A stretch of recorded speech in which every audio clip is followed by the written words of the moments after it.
Welcome back to Inherited Earth, Junior Marshals. I'm not watching the chat. I should be watching the chat. That right there is reason enough for you to lower your Ko-Fi subscription, which I've noticed a woefully low number of you, and by that I mean zero, have signed into, bought into. So actually, I think my off the ballness means y'all need to get on that Ko-Fi. You know, as like a reverse psychology, like, hey, we got the budget. Yeah. We got everybody here. It's all good. Yeah. Hey, Mr. Hooper. The setup is kind of like the setup is weird. You know. That's Twitch. Everybody loves how that just talks right at you when you open it up.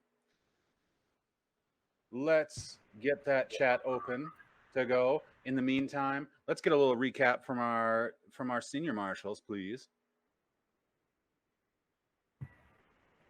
Well, we made it to town on the bus. With the bus at last, walked our way through the final steps because of automotive issues. But then, got to stay the night at Hannah's family's house. That was pretty dope. The kids were all pretty happy to be home with their families as they spread out all over town. And it was a good first night. Yeah, and then we got breakfast the next day. That was awesome. But when I got up, I went up to scrounge for parts, and eventually I ended up heading out with Hannah down to the pharmacy, etc., and various shops. That's about where I was.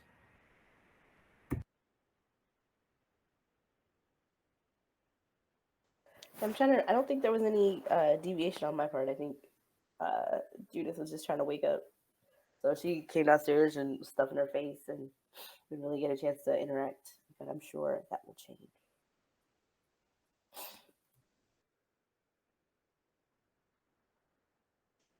Noah, anything? We discovered that there are explosives in the house that we're staying at, but fortunately Lou does not know about them yet.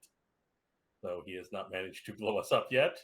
Did you say fortunately or unfortunately? I said fortunately. Yeah. And hopefully we steal a helicopter and throw dynamite from it. That's my goal. Sounds badass. I know. John Woo. That's how we leave things open. Yeah, we got a driver here. That means you can pilot anything. Yeah, 100% I can pilot a helicopter for sure. Technically, by the rules. Technically, rules as written, raw. It's fucking raw that you can pilot a helicopter. I know I can. I believe in myself. Oh, I'll strap dynamite to an arrow. It's gonna be a great idea. Hey, and you know what? Wishes, dreams, things like that. Okay, so it is about it's 8 a.m. Oh, also, there was Richard did point out a rumbling as what he believes to be mining, quarrying, blasting went on. Yeah, that's right. We learned about the whole city being held in slavery in this mine as well. Yeah, I guess that's kind of important to note that the kids were happy to be home to their remnants of families. Yeah. Kinda. Which is the motivation that if y'all needed any extra to go and hand some of these gatekeepers their asses to them. This diverse group of what's the word we want to use? Not necessarily demi-human, because that means half human, but anti-walk-in.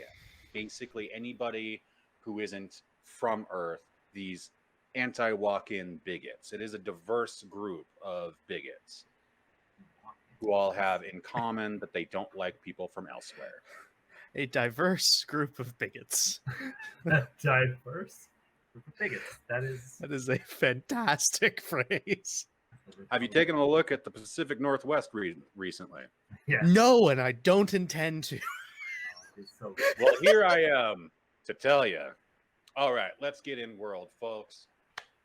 Lou had gone to, yes, the chemist / pharmacy to check to see for rubbing alcohol. You find, what's a good die to use for this? This is called organization, folks. It's organization, Sweaty. D30, huh? Get it out of my face. You find a. You try to roll that on me. I just put it down, but I did roll a 24.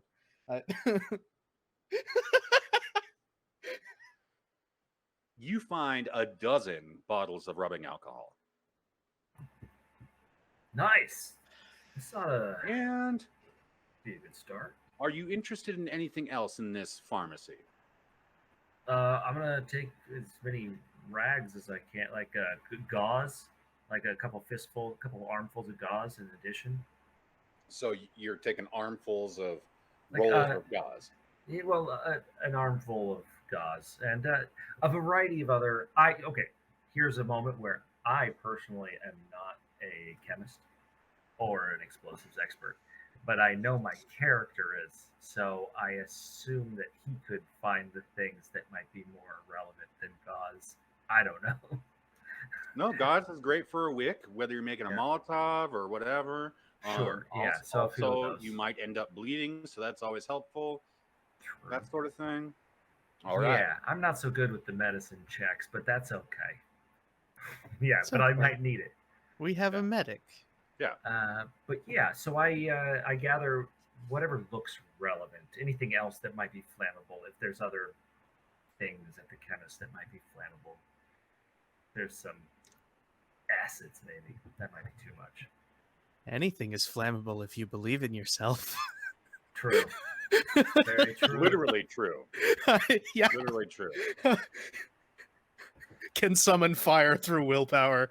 It's literally true. So yeah, there's also, yes, literally true. Rules as written this time. Roll. Okay. Just a heads up to the junior marshals and marshals official. I seem to be having some bandwidth wavering, so if I slip out of space-time, that's all that is. Moving forward. As I said, y'all woke up probably around 8 a.m. And this is late August, getting ready to roll over to September. It's just after dawn, we'll say. Now, you came in at night. You're going to go do a thing that might involve shooting and a number of antagonists greater than your own. So keep that in mind. Did they I'm know gonna how say- many, or was there an estimation? There was Walter and Mm. Richard said that there were not many hobgoblins in Fulcrum.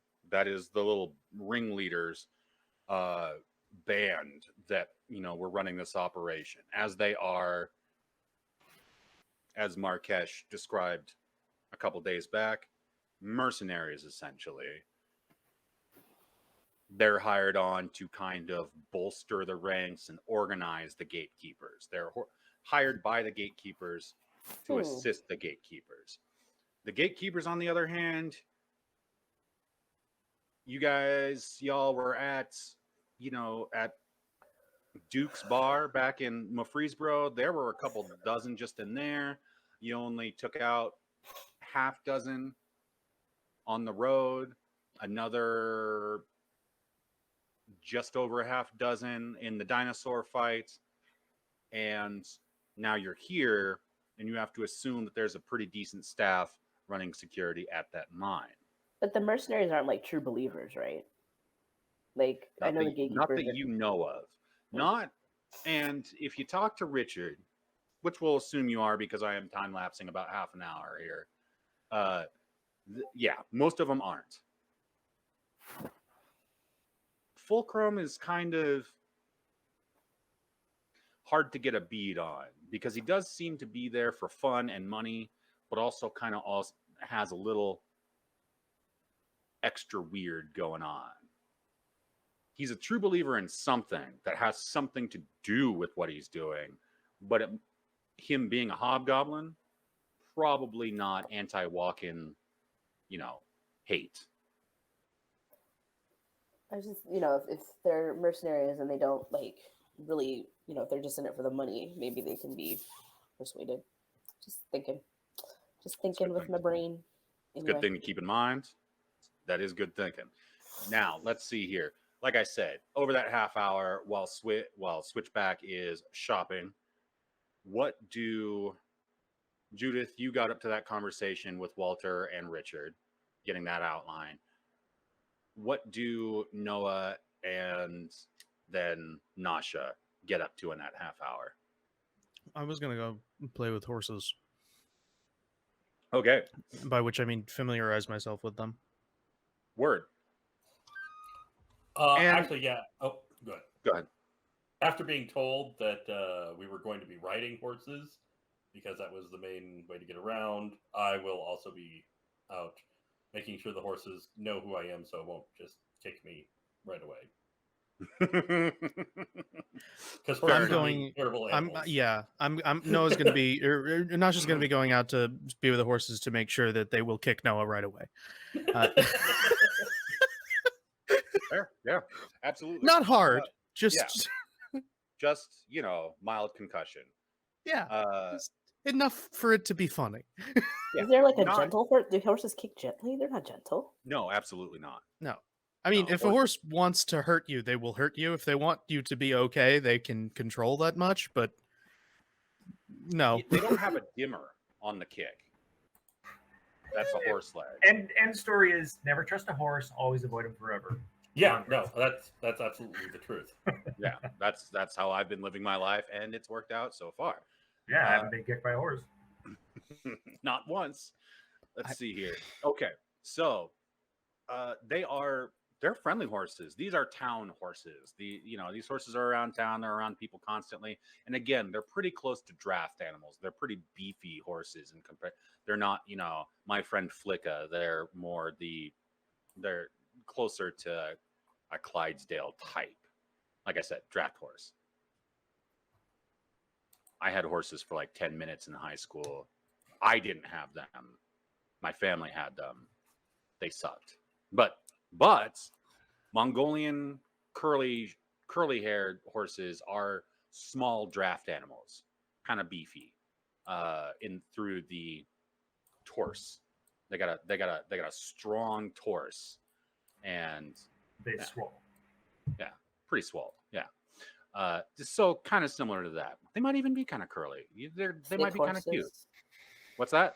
They're like thick horses, thick with two C's. Yeah, they're thick boys. Every last one. Yeah. Nice.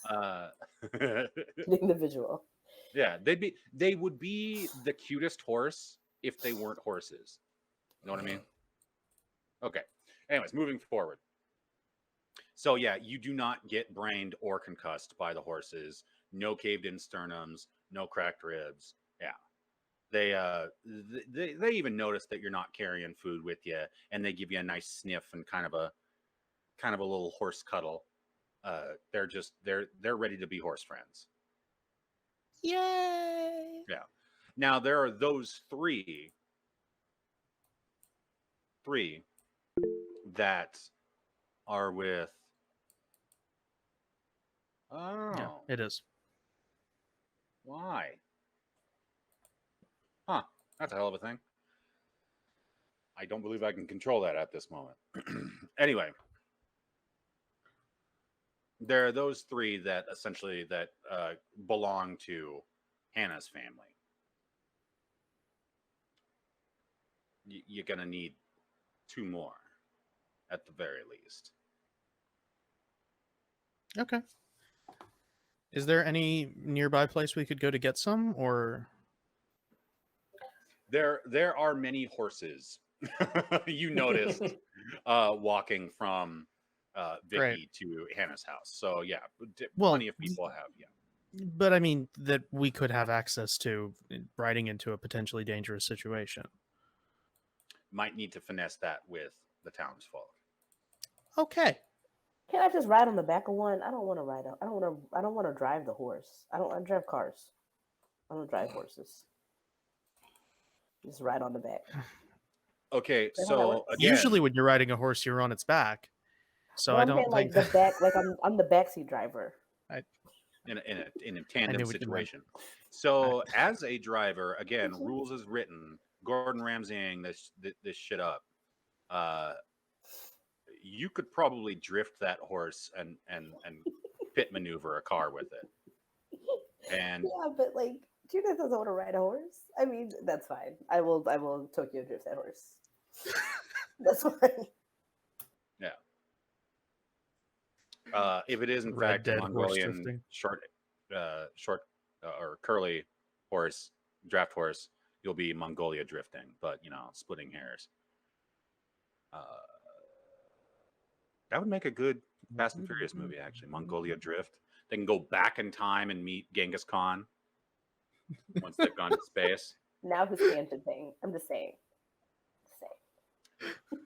So, my lovely drifters of horses and 1956 Hudson Hornets.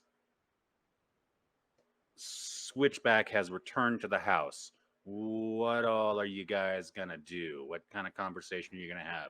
Remember, you got Walter, leader of the Winders. You got Richard, local. He actually has had Vicky brought to the house and is checking her out in the garage.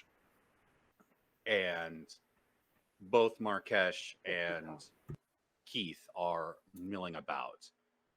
Keith is making coffee and singing. He has a lovely singing voice. He's making coffee and doing that sort of thing out in the kitchen. He's got an apron on. It's way too small for him. Hot. Okay. So should we do some strategery? I mean, there are helicopters. I couldn't remember if that was like a joke or not. There are helicopters. There are helicopters. Okay. Yeah, Yep. that's what he said. Yeah, that's if you could fly one. I can fly one.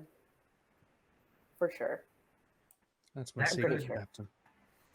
Well, hear me out on this. Like, what if we snuck in, stole a helicopter, which will clearly draw a lot of attention, and maybe get some open doors and maybe a few fewer people in there. A diversion. Yeah, That's and it. maybe That's it. like you could take a horse back up to another trail if there's, I don't know, Martin. Do you think there's Martin? No. Yes. Richard. Walter? What was the other guy? I'm so sorry. Walter. You just said that. Walter. Martin. Walter, yeah. It's like, who's Martin? Walter. It's WM. It's just upside down. It's fine. That's what happened. I know.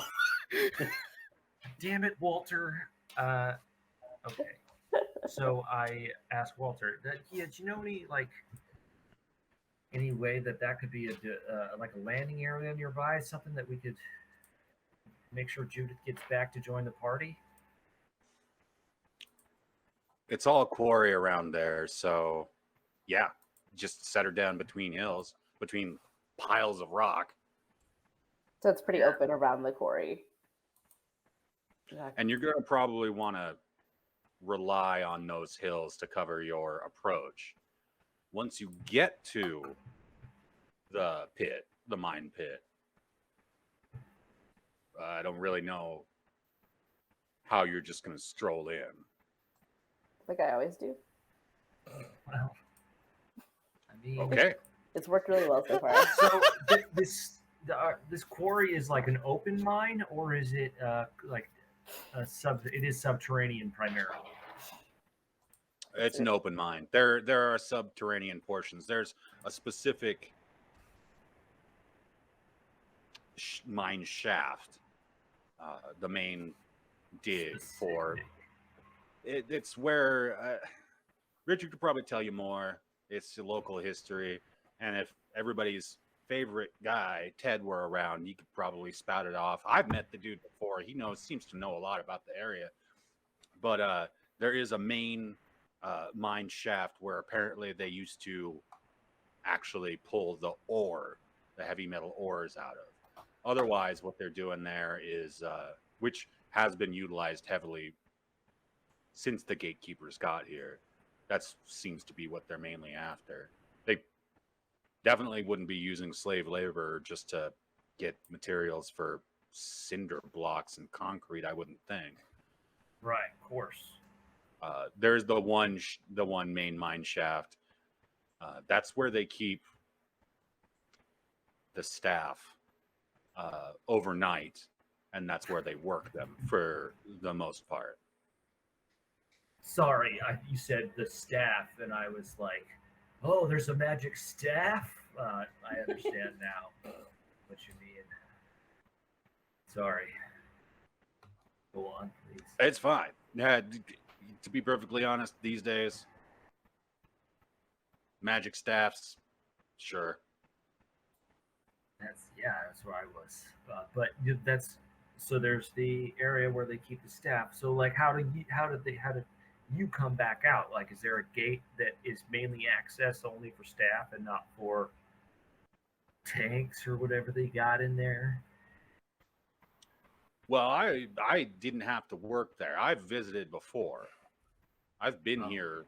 I've been to Theodore before. I've seen the mine. I've met Ted and taken a look. Wild.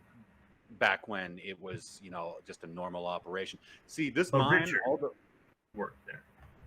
Richard was stuck there, yeah, until a few weeks ago. Right. But this mine and all the resources locally, it's sourced to the people here.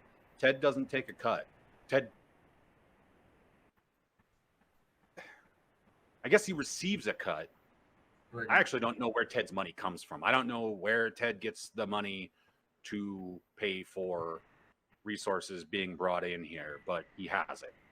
And honestly, having access to this mine and being somebody who just gives access to the town, it's enough social cachet.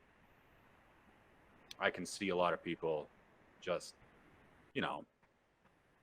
trading with them. Huh. Okay. But these gatekeepers, they got to get out.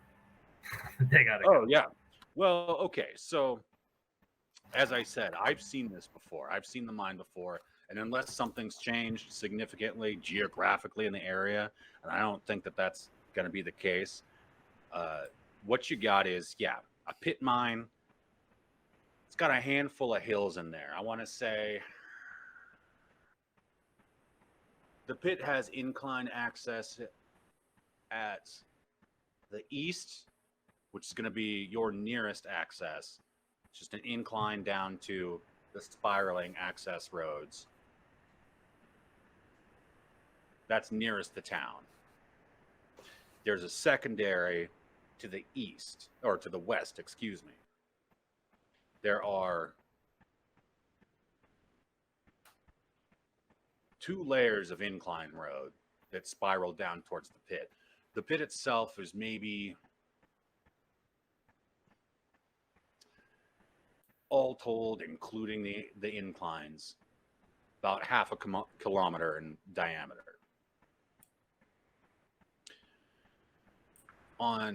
There's a hill near the center, which is basically waste stone, if there is such a thing. But this one's more or less permanent. It had a workhouse on top of it. It was probably where people back in the day went to get fixed up if they got hurt. And then there's a second on another hill. It's a structure slightly larger than the first, towards the center. Now, I remember there being one crane. Now, and that was almost directly to the north, on the mid roadway. It's hard to describe. And then a few basically industrial buildings. I think they used to be for refinement, or who knows what they were for. My impression from what Richard said, and again, he knows a lot more about what goes on there, is that's where the gatekeepers and the mercs are staying. Okay. Well, cool. This is some good stuff. I'll double check it with Richard for sure to make sure to get his insight. But that's some helpful info for sure. I don't want to sound gauche, but if they're all staying in that house, what if we, what's the word, blew it up? What if we exploded it with them inside? I know it's not nice. No, it's not. But like, I'm wondering about the geographic location of that crane and if maybe it could fall on some things. But if everybody sleep,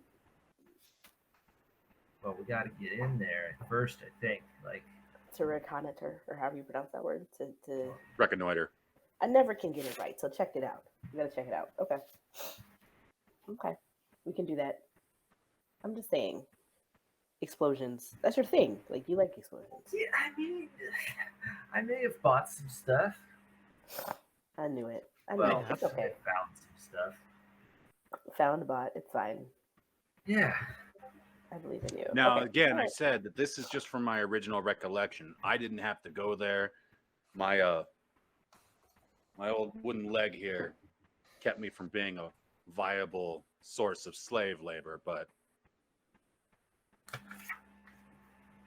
All right. Well, Richard For is me, here right? with us. Richard is here though, right? He currently in the room he's with us.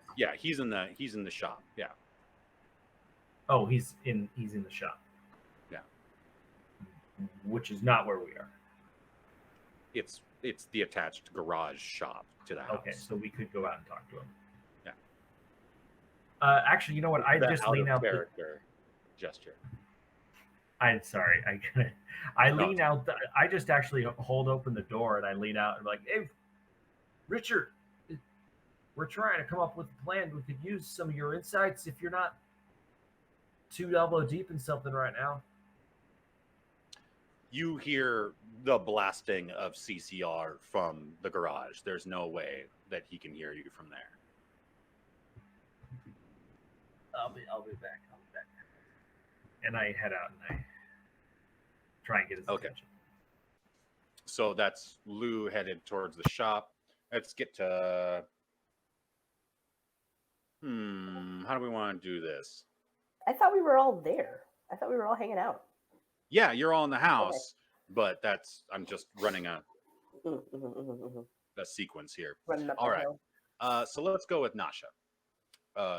What's your direct next action here? Point of action. Y'all are in the kitchen, hanging out around the coffee that Keith has made. Yeah. I mean, at this point, there's not really much else I need in terms of prep work. Like, I don't have anything with it. If anything, I would just want to double check that I have as many arrows as I need.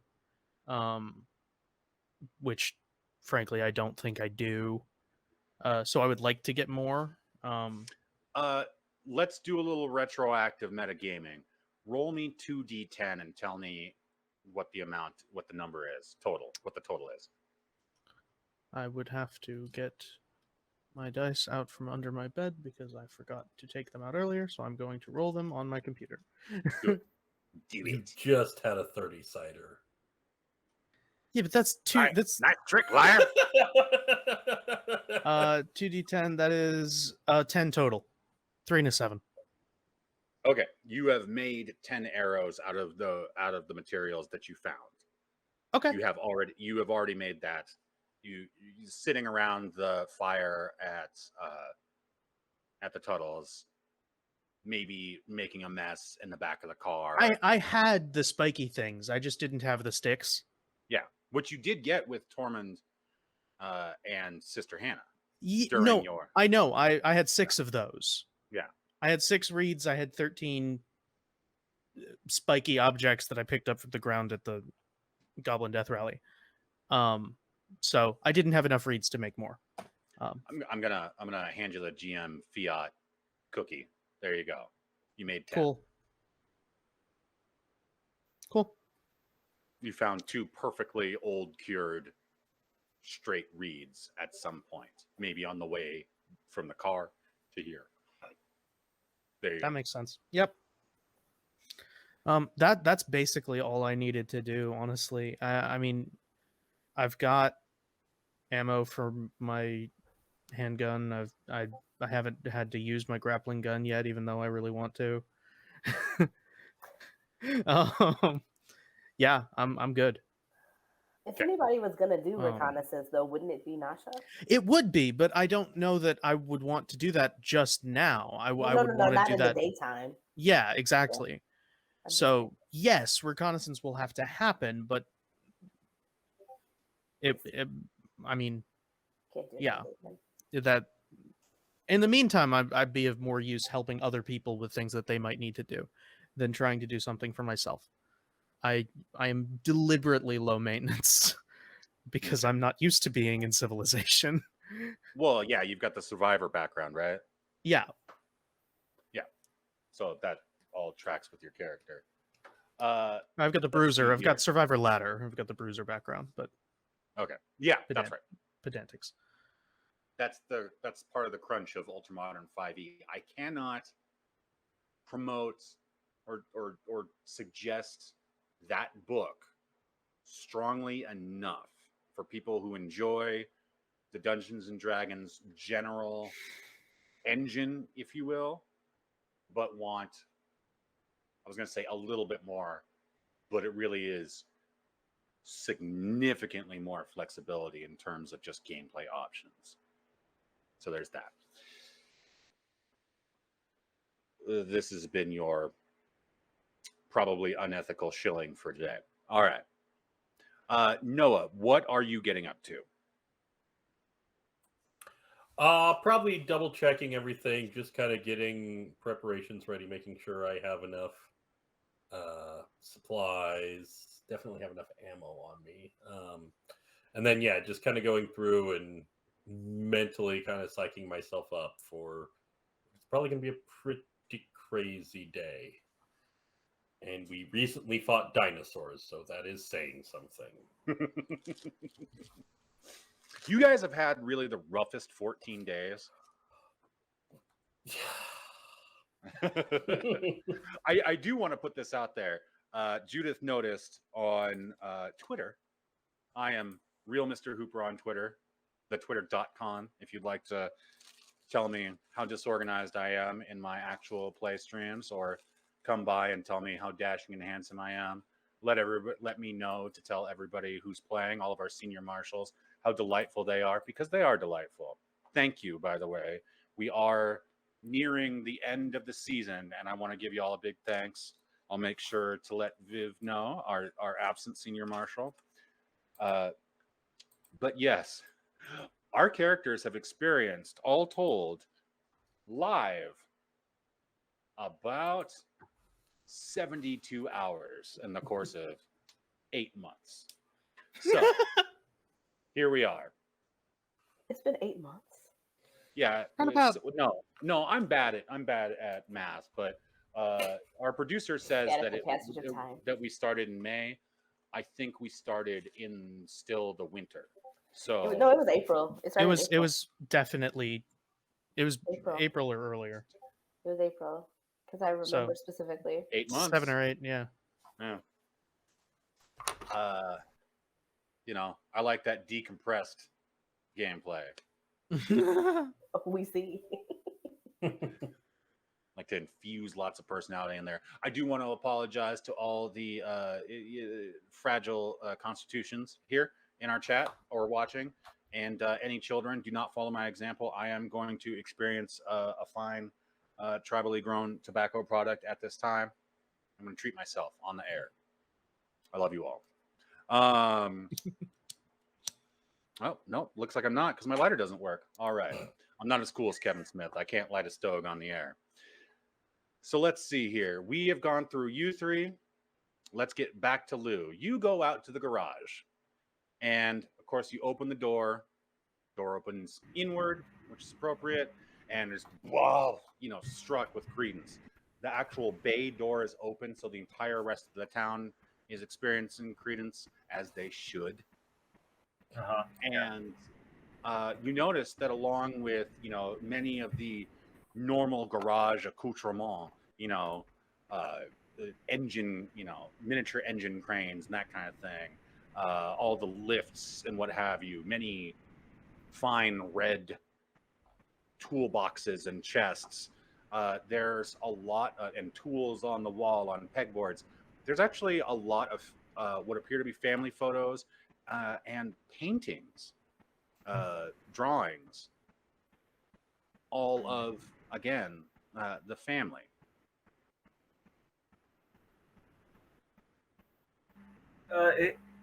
Where is Richard within the garage? What is he? Is he like under a truck or something? Under Vicky? Yeah, he's under Vicky's hood. He's got the hood up, and when you come in, he notices you. He's smoking a cigar, a stogie. He's much smoother than I am, obviously, and just looking like a Facebook video dad, but nice. And these, again, he's got all the tattoos, got some tribals going on. A little awkward there in these times, but oh, hey, how's it going? Hey, it's all right, man. I was wondering if maybe we could get your insights on some planning here with the. Because we're going to be kind of fucking up the gatekeepers here pretty hard in the next 24 hours or so. Fucking A. All right. And he leans over and turns down the stereo, the kids on the radio. Well, what do you want to know? Well, like, we're trying to figure out a way we could, first do the most amount of damage to people with not people, the gatekeepers, their operation with, I suppose, the least amount of damage to the operation of this mine, because it's such a big part of your community. Because I am one who is inclined to just start blowing shit up. Right. Fucking A. Well, planning on going in there today, or like you just gonna ride in there like Butch and Sundance, or? Well, hopefully not like who are they? Like oh no, yeah, like they're like those cowboys or something. No, we're not. Well, I guess we're on horses. Oh god, the horses. That'd be fine. No, like we want to get in there smart. We want to get a distraction. Hopefully we're going to try and steal one of the helicopters, draw as many away as we can with that. Send them on a wild goose chase and kind of smash the ones that are left as quickly as possible, or at least the people in charge. Now, okay, yeah, that's not a bad plan. That's not a terrible idea. Y'all know how to fly a helicopter? Oh, we got a pro. Okay. Well, okay, so that's step one. Step two, I would not advise going in at daylight. That place is busy as a beehive, more so than it was back before these dirtbags showed up. So unless you can blend it in the crowd real good, which might be doable. So Fair. You do look like, no offense, you look like a regular Joe. Y'all five of you kind of do. The lady with the pink hair, not so much, but I mean, yeah, she kind of stands out. She'd have to have a wig or something. It's more that it's not so much the pink hair. This is 2075. Do what you want, obviously, but it's the color shifting skin. You may have noticed those gatekeepers take exception to other worlders. Yeah, they're kind of shitty like that. So that might draw some attention. That's true. They are idiots, so maybe they won't notice. But my Right. advice would be to go under cover of darkness, Yeah. full belly if at all possible, fresh underpants naturally. Back up as well. Yeah, if you can scrounge it, and you could probably sneak in there. Minimal opposition casualties on the way in. Let the people out. Ensuing chaos would probably make decent cover for you. You got firearms. As long as you can draw fire away from the hostages, my neighbors and such, you probably you could probably do it in the right fit. And then that chopper idea, not too bad. Now as a big those are some big boy choppers though.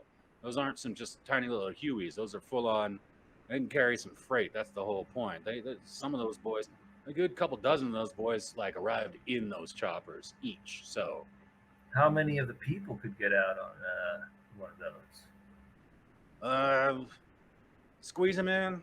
I don't know about weight capacity. I ain't no pilot, but again, a good couple dozen. That ain't the worst idea. Well, There's a good 500 people locked in that main shaft. So I'm hoping ideally by the end of it, we've taken the place over and taken it back, not just gotten the people out.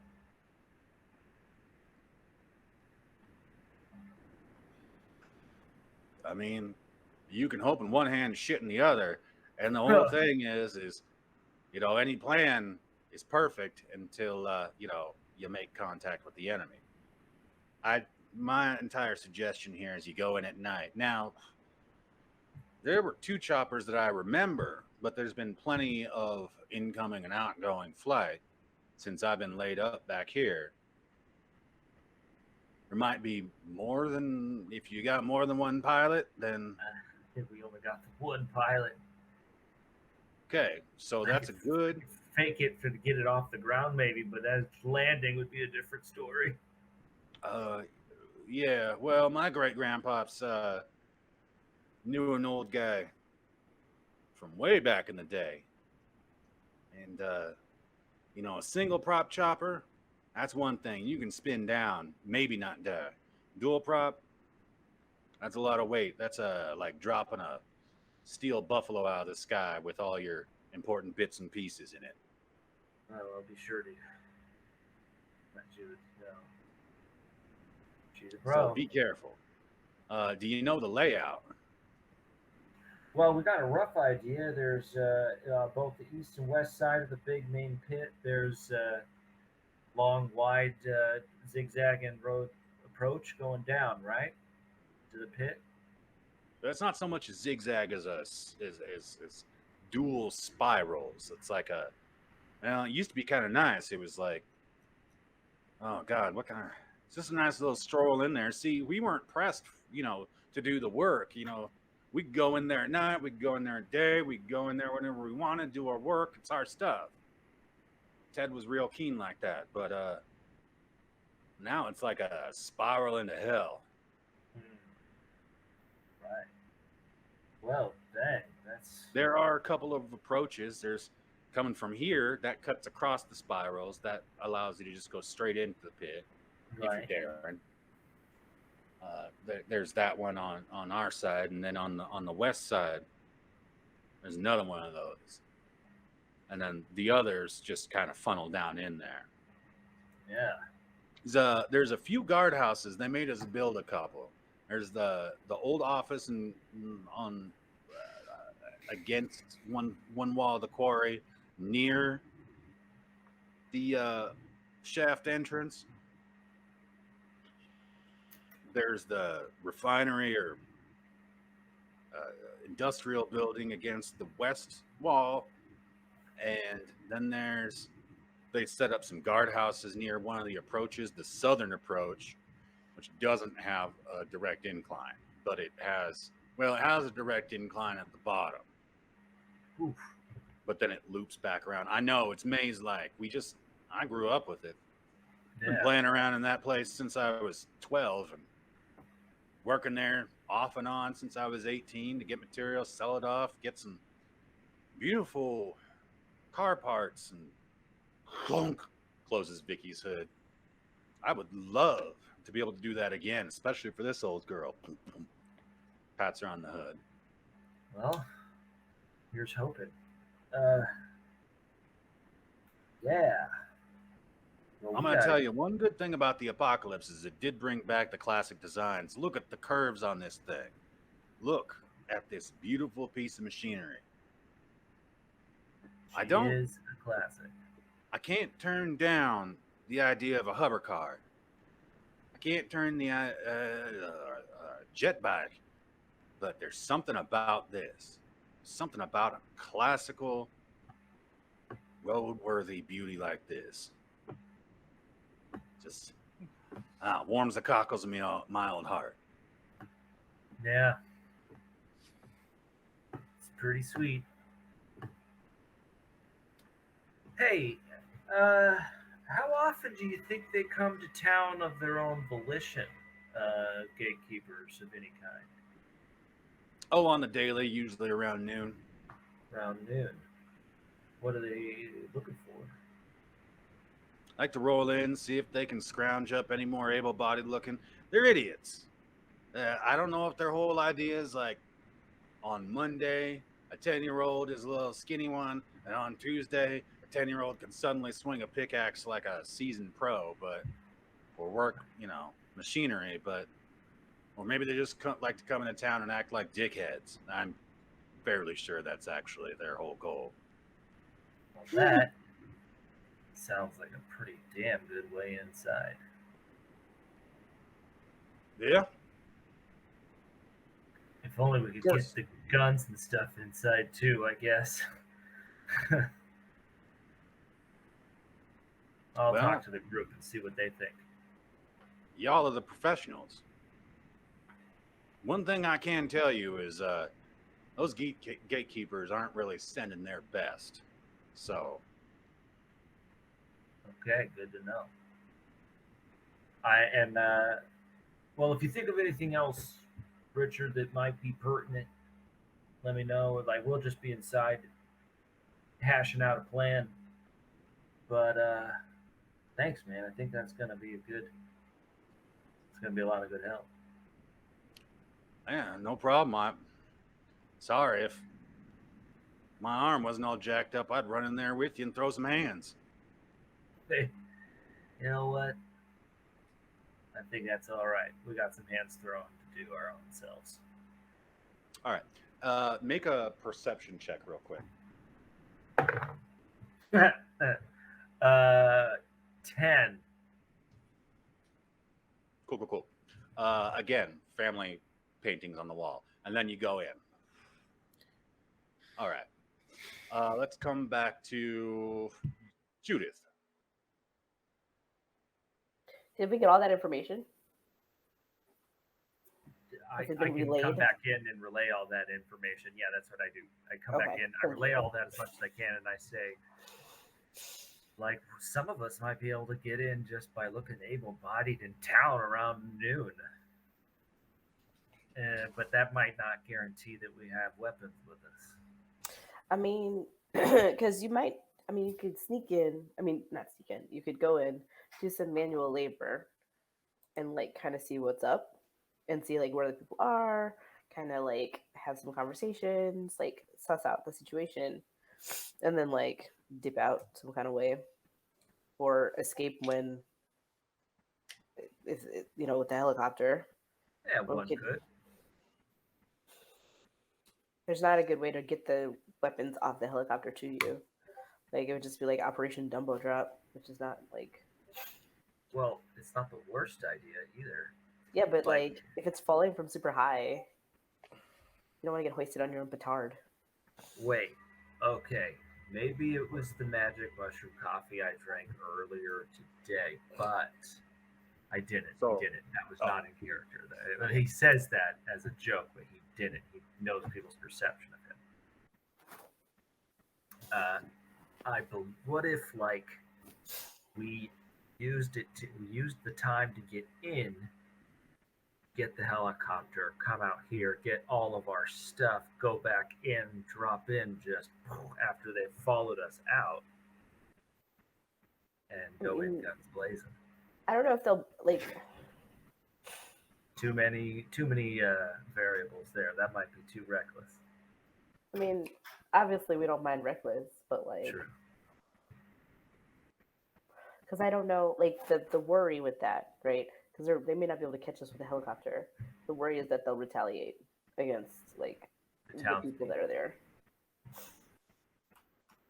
I mean, well, only one person has to get out at that moment with the helicopter, and that's true. You. And the rest of us could stay in there and trying to protect the people as best we could without weapons. Damn it!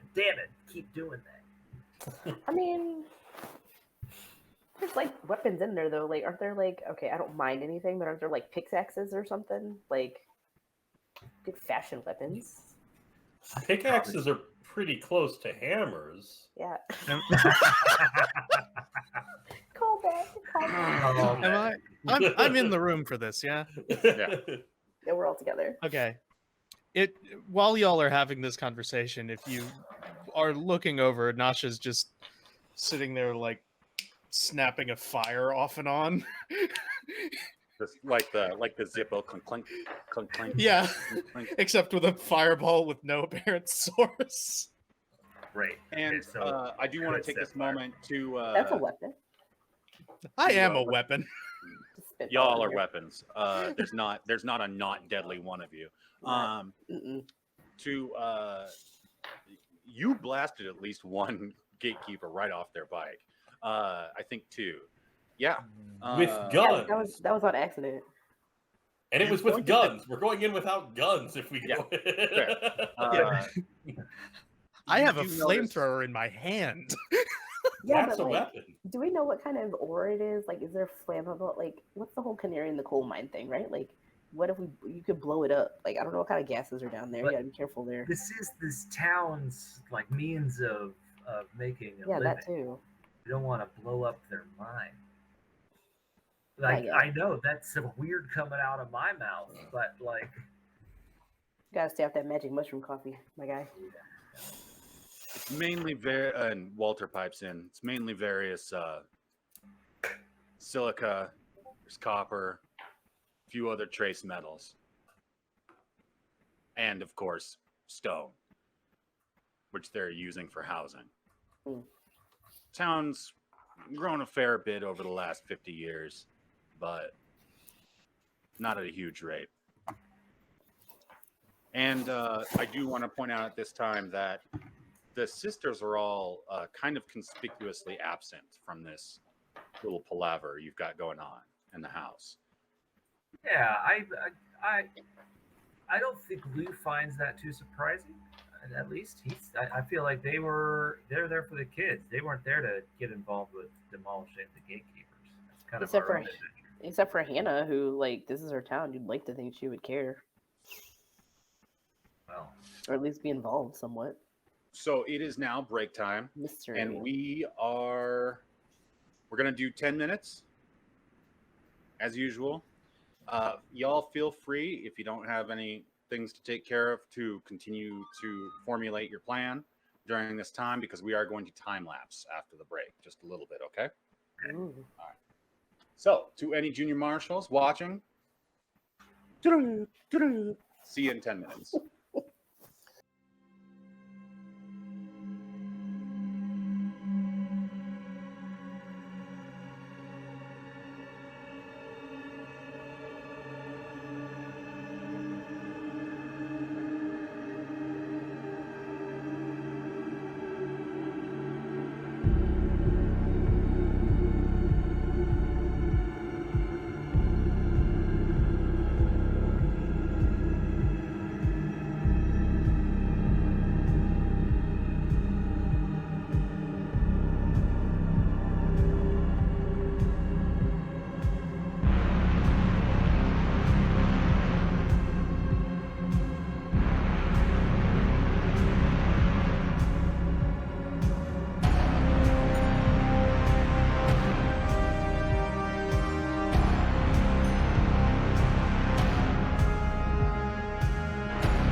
if you can persuade people better than like I'm shit at talking to people. Lou is.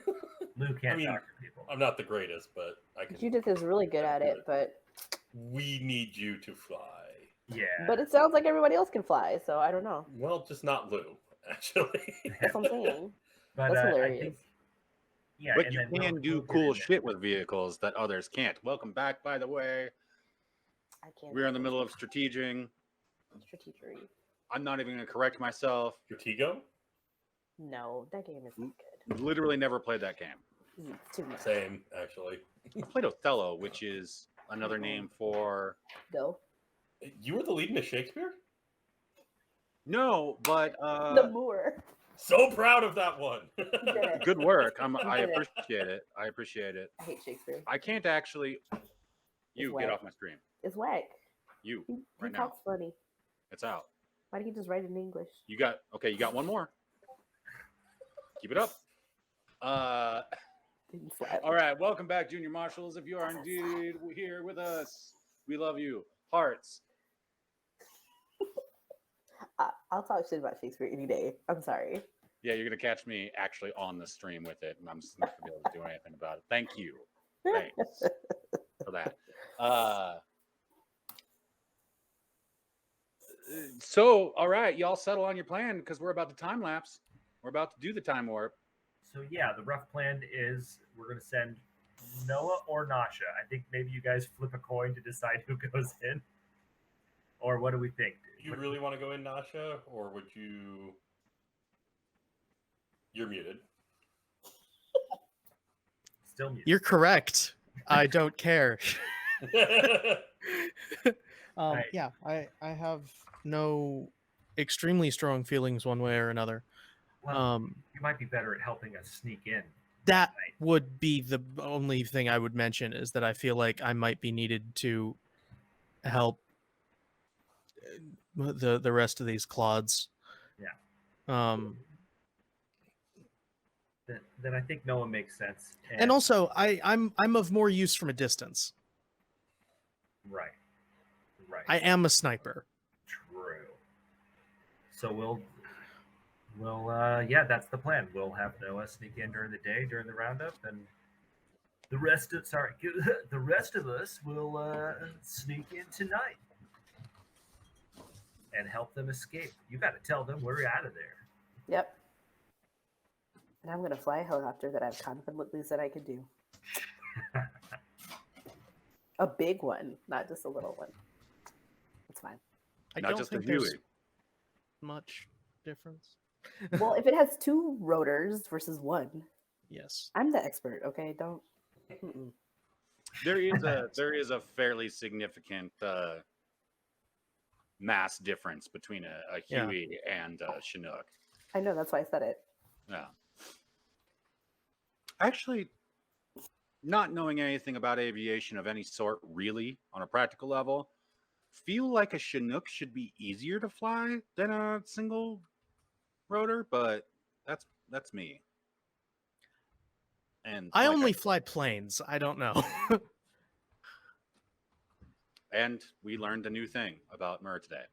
Oh, yeah, I have a civilian pilot's license. What? Of course you do. I've wasted my entire life. I grew up near Pearl Harbor. Like, I'm That doesn't mean they 10. just give you one. Yeah. No. You just I get grew up one. near Pearl Harbor, and my dad is weird. I grew up near O'Hare, or not in O'Hare. I grew up near Midway. I don't know how to fly a plane. Yeah. We're time lapsing now. It is now 11 a.m. 11:30 a.m. You have half an hour until theoretically the dirtbags show up to town on the high street at high noon. All right, I am going to get all my medical stuff together, and then I'm going to go for a walk like a dummy. You see. Okay, I'm not generally going to make y'all privy to the actual in-game chat, but somebody just said that Spike Lee doesn't know how to finish a movie. And God, no, I can't have this conversation because I'm correct. I'm right in this. You will not dissuade me. I'm just gonna say that. This is fucked. Yeah. Spike Lee, come talk to me. I'll help Spike Lee you. already made do the right thing. He doesn't need to talk to anyway. All right. That's the only So one. on your walk, That's the only one that okay. has a good ending. One thing is, Markesh does say, he slept on it. I slept on it. And now that I know that there's money in it, suddenly it sounds a little bit nice to maybe be able to get my hands on this fulcrum joker who thinks he's the leader of my cohort. So I'll gladly give you backup. Do you know where the sisters are, Markesh? Because they've been AWOL. Where they at? The bus is right outside. Okay, I'll go say hi.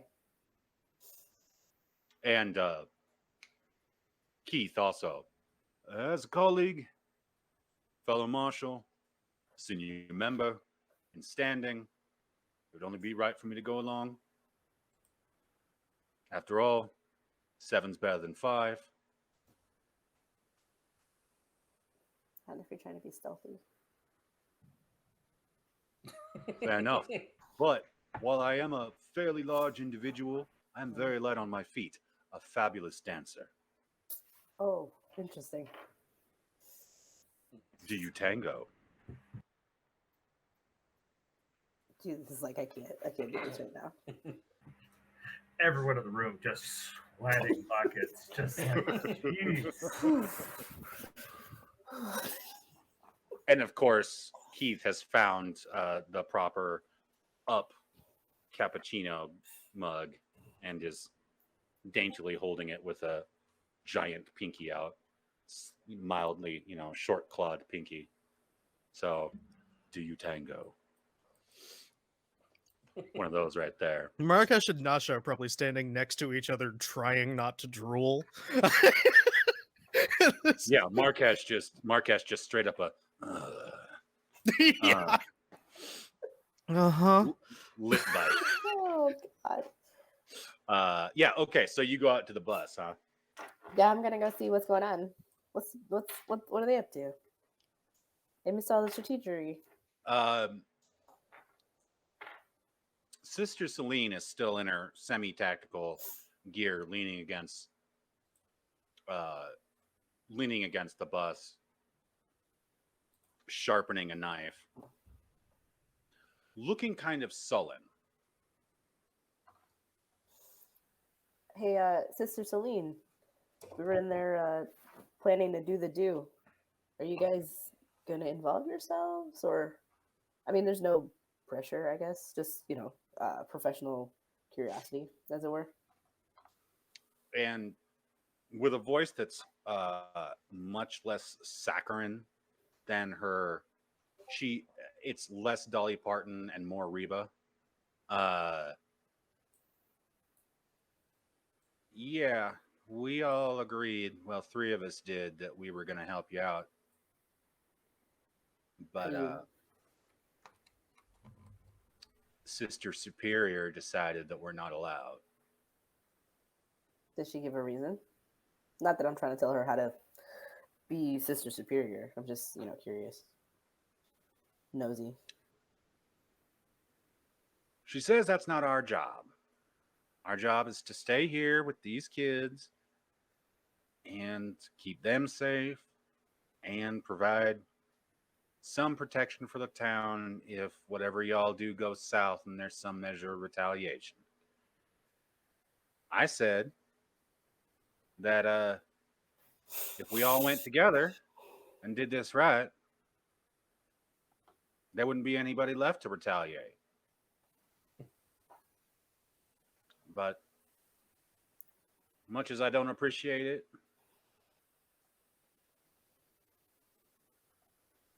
she does have the final say here. With us.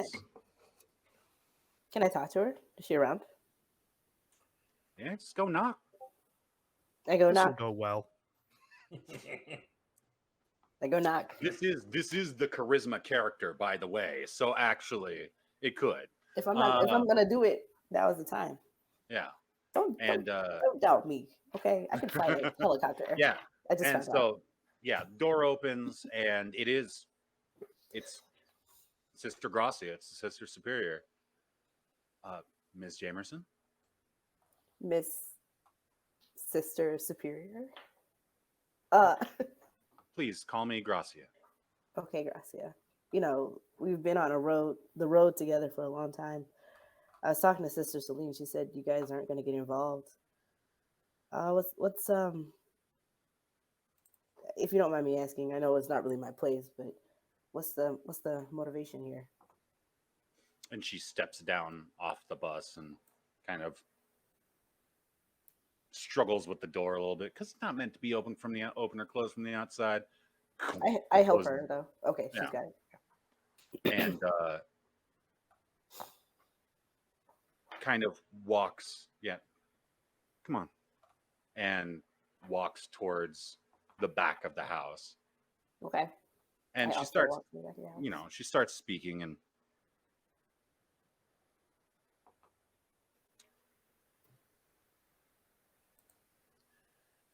the Sisters of Song and Knowledge are not an army. We do a great many things. We bring education, lessons of defense, healing. We've even got lawyers to help settle local disputes. I'm not one of them. I don't like lawyers at all. Then again, who does? But they are useful. And you get around to the back of the house, and so you're kind of near the horses, and she starts feeding the horses a little bit of hay, a little straw.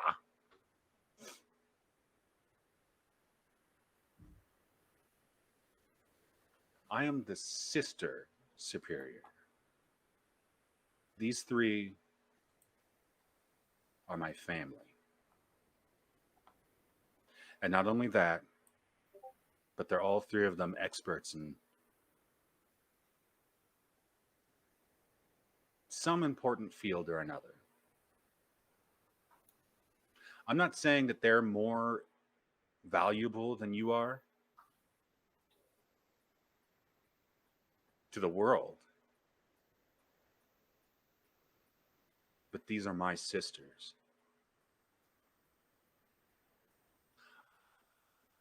How old do you think I am? I literally have never thought about it. Yes. And she is shorter than you. Her face is essentially unlined, freckled, again, kind of indeterminate ethnicity. When you take a good look at her, she looks like she's probably no older than 20. She's probably younger than the other three.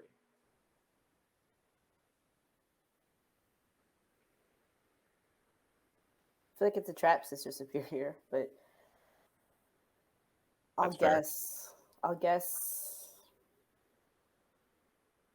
40. 45. 45. Fair enough. 19. What? You seem so wise. She rolls her eyes. That's a joke, Sister Superior. I'm sorry. Well, not that you don't seem wise, but you know. Right now, I wouldn't blame you if all you had for me were sincere insults. Oh, all my insults are sincere, but I'm not trying to insult you. I'm sorry. Well, that's good. You should always mean what you say. I've been raised by the order since before I can remember, which isn't saying much because I can't remember much before 10. But I've been with the order for longer than any of these girls.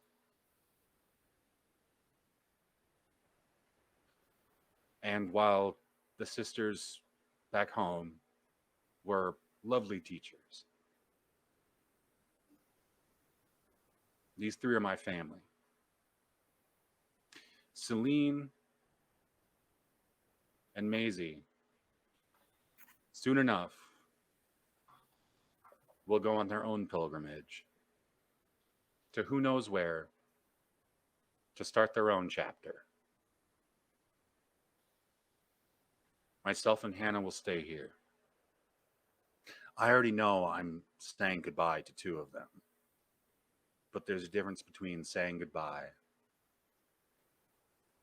and knowing you could see them again and saying goodbye forever.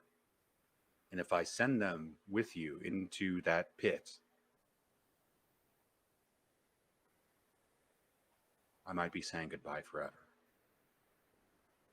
And while her face is neutral and impassive, as she says that, a Denzel tear rolls down her cheek.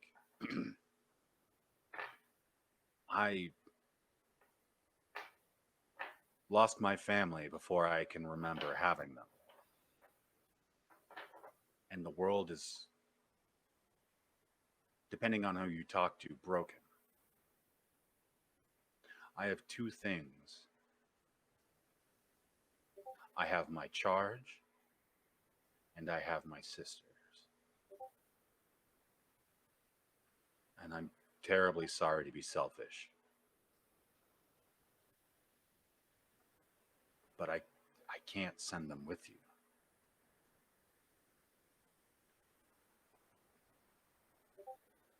Judith picks up some of the straw, and she, against her better nature and everything she stands for, starts feeding one of the horses. And she says, "I'm glad you said it and not me." You have a number of abilities Like, related to your class, charisma-based abilities. well, I was gonna use some of them, but I need her to respond first. Let me see. Well, I was saying that as I'm like frantically looking to see what they are, but Well, you also need to announce the use of them, but yes, go for it. Please do ruminate. Let's. No, I said something to her. I said, "I'm glad you said it and not me." Okay. Said what? That you were selfish. I mean, the whole point of your order, as you just said, was to protect and serve, right? Like you're supposed to help people, and your whole staff said they wanted to go, and you're going against their wishes for something that may or may not happen. You're supposed to protect them. You're supposed to serve these people. You're supposed to help them out, and some days that may be educating them. Some days that may be feeding them. And I'm not putting down any of those things. Those are all noble, important things that you could do. And I've seen it in action, like it's not just, you guys aren't full of crap. You guys are amazing, but that's part of the job, right? Like, I got this stupid tattoo. And even though it is stupid and I didn't want a tattoo, it means something, right? Like it means that I have this duty. And they've all said, their sisters have all said, like, that this is what they want to do. And you're holding them back because of personal stuff. That doesn't sound like what the order's for. It doesn't sound like what you guys are called to do. But I'm not wearing a habit, so I don't know. Give the GM just a second here. Mm-hmm. And nope.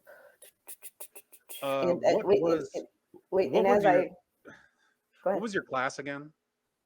Face. Mm-hmm. Okay. And well, I was gonna say, as I say all of that, I'm going to do. Well, no, I already know her. I was gonna say I could do the empathy one, but she already told me what her feelings are, so yeah. Go ahead and just give me a charisma roll.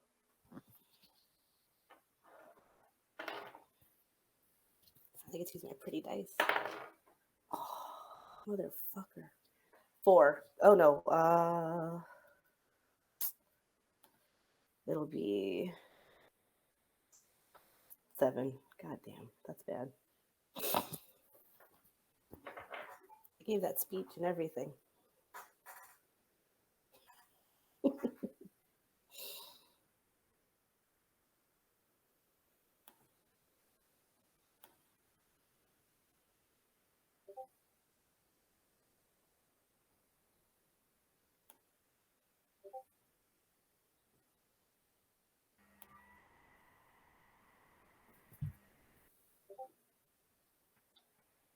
Awkward silence.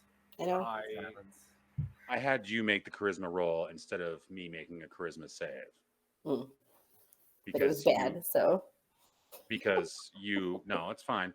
Because you have essentially performed a biting taunt. I guess Long that's true. form. And while you're speaking, she's making unbroken eye contact while she's feeding the horse. That's creepy. And she's kind of creepy. And this tiny little ageless probable ginger in a nun's outfit, Oh, who is probably capable of gutting people out of hand. she's capable of gutting people, but she won't send her own people into danger. Whack. She finishes with the handful of hay that she has and pets the horse and kind of gives you a meaningful look as she turns to walk back towards the bus. And then, do you follow? I give the horse an awkward pat. It doesn't like nip at me or anything. It's cool. No, it kind of Okay. makes friend gestures with its face. And I also make friend gestures with my face, and then I follow her. And she is basically beelining towards the door of the bus and turns to Celine.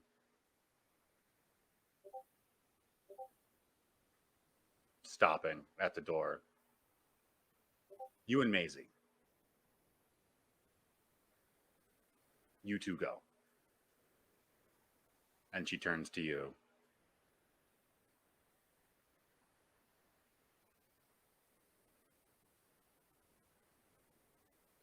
Maisie and Celine are going to go with you. Hannah has just gotten home, and her father's injured, and she deserves something like peace for maybe another 24 hours.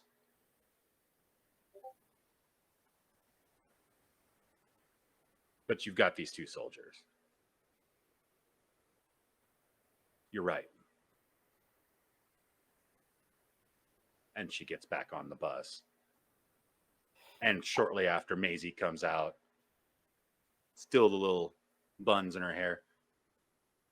So, why exactly do just me and Celine get to be part of the kick-ass parade? All right, let's see here. Lou, what are you doing? Take an inspiration, by the way, Judith. Nice. Lou is basically trying to stay out of sight until Noah gets picked up. Try not to be somebody who gets nabbed. So it's been half an hour, and a car rolls into town. Now, Maisie, so you're staying out of sight where? Are you at the house, at Hannah's house? No, you know what? I am probably out in town making sure the pickup goes without a hitch. Like I'm kind of tracking along with Noah on the off streets if I can. Okay. All right. Let's see here. What's Nasha doing? Are you back at the house? Okay. I'm back at the house and muted, apparently. Well, that's fine. Now, Maisie is a little confused as to why they're not just going to do a high noon here. Why y'all aren't just doing that, because they haven't they were not made privy to your plan. So Can I just make her privy? I'll just tell him what happened. And I meant to tell. I was gonna do like an awkward. I don't know like what you do like to a sister. I don't know if you salute or like bow or whatever, but like whatever it is, I do like a super awkward one. And then- we don't do that here. Yeah, we're kind Fist of forever. bumps. They're kind of forever. She's like, what? But I can fill him in real quick. Yeah. Okay. So now they know. So yeah, you do that as Lou and Noah are, readying up and wandering through and sneaking through and whatnot. Where are you going to post up? Because the car pulls onto the high street, literally just parks in the middle of the high street, which is the street that basically Hannah's house is on that cul-de-sac of. It's got all the stores and taverns and a tiny little chapel and all that kind of stuff. This car pulls up, and the other gatekeepers were kind of driving around and just cool, well, not really cool, but high performance, like muscle cars and that kind of thing, and motorcycles. These guys seem to have gone full Mad Max. Like, their car is up armored. It's an El Camino, an up armored El Camino. But yeah. And they get out of the vehicle, which is a 2-door, so it's a little awkward. One of them falls on the ground, makes a fool of himself. The others give him a hard time, and they kind of look around, trying to look tough. What are you guys gonna do? What are you two doing?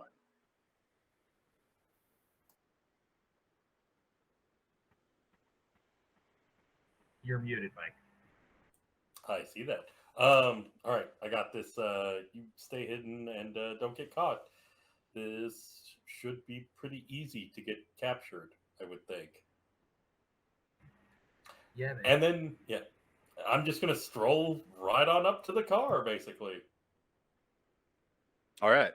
And yeah, one of the gatekeepers, a particularly musty looking one, but kind of burly.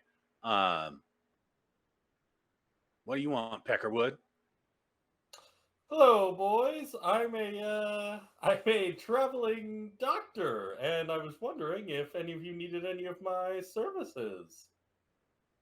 I haven't seen many people in this town, so I'm assuming there's some form of illness or sickness going around, which is affecting people. Yeah, and two of them kind of circle around and are on your flanks, and the main one, yeah. Well, there's a mine right over yonder, and yeah, some of them are, they're not doing too well over there. So why don't you come on with us? We insist. And the other two just pick you up under the arm, and Oh, that's really not necessary. I'm perfectly capable of coming along. they just dump you in the back of the El Camino in the bed. That half-assed 1970s El Camino bed. And that's enough for them. You hear various, yeah, we got one. And they, squeal out basically and just head back. And eventually you hit some kind of dirt road, busted road.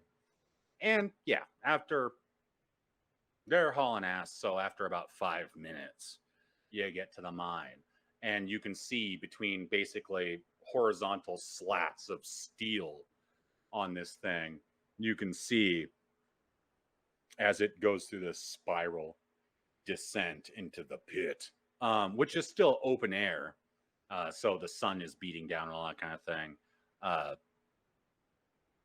Lots of machinery. There are 4 choppers, 2 smaller ones and 2 Chinooks or Chinook-alikes, and 2 cranes. So one that was originally there, as well as a newer one, shinier looking, like actually yellow, whereas the older one was a little bit faded. And several large, the giant industrial, basically strip mine dump trucks down in there. And strangely enough, the floor or the ground of quite a bit of this pit almost seems paved. Like it's got square pavers that almost appear like two different colors, like almost in a checker pattern. Well, definitely in a checker pattern. And you see that through essentially like a parking lot's worth of more up armored cars and several motorcycles and that kind of thing. There's probably 20 cars there and a lot of people like laboring. And these people don't look like they're doing work that they would want to do. This is not them gathering resources. This is them obviously being forced into work.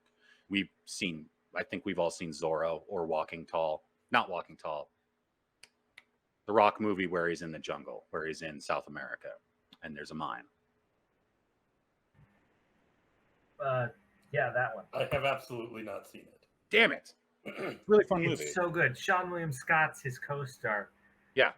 I love that movie. Christopher Walken's the bad guy. Yeah. I want my nickel. Wow.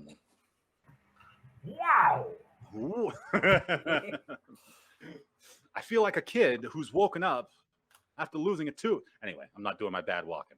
I haven't been practicing. And you get to the bottom there. This fucker's tearing around doing cookies and whatnot. Almost hits a couple like miners, and parks the vehicle. And you hear a extremely gruff voice. Sounds similar to Markesh, but deeper. I'm not doing it because vocal cords. Let's see here. I feel like you can just piece together by the tone of the questioning that this is somebody who's in charge of these four miscreants. These were all run-of-the-mill Homo sapiens that picked you up. And this other person, like I said, voice much more similar to Markesh. And, asking what happened. Just one? You got one? Well, I guess I won't cut your face off today, considering the last week has been 0 daily. Now, go somewhere and be stupid. No, come back here. Let him out. I want to take a look at this one. And, yeah, the bed, opens up. There's no other obscurement on the back, so a little bit of an inkling that this individual might not be the sharpest because he could have just looked in the bed of the vehicle. But, and the gatekeepers come around and basically kind of drag you out of the bed of the El Camino and pull you around to the driver's side. And, yeah, there's a kind of a thick boy of a hobgoblin.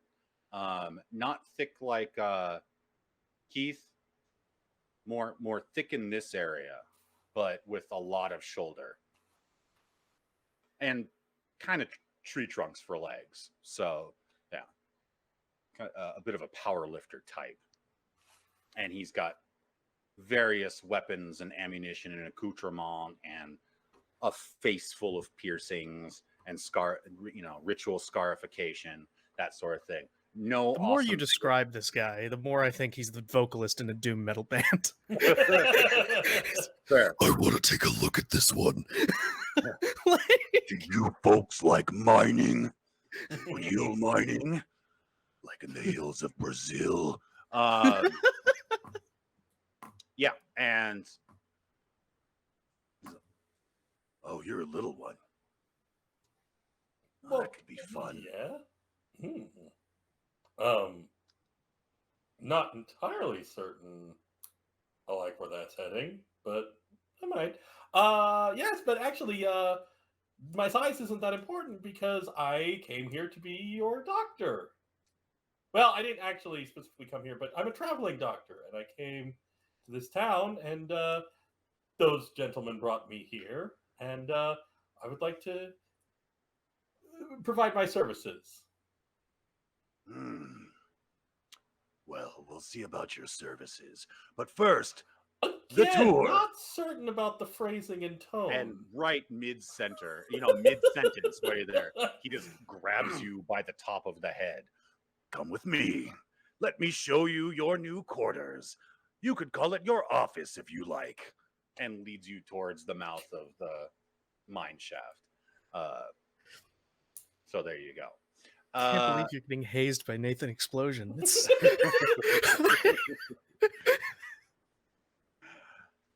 So the other four of you, any further ado?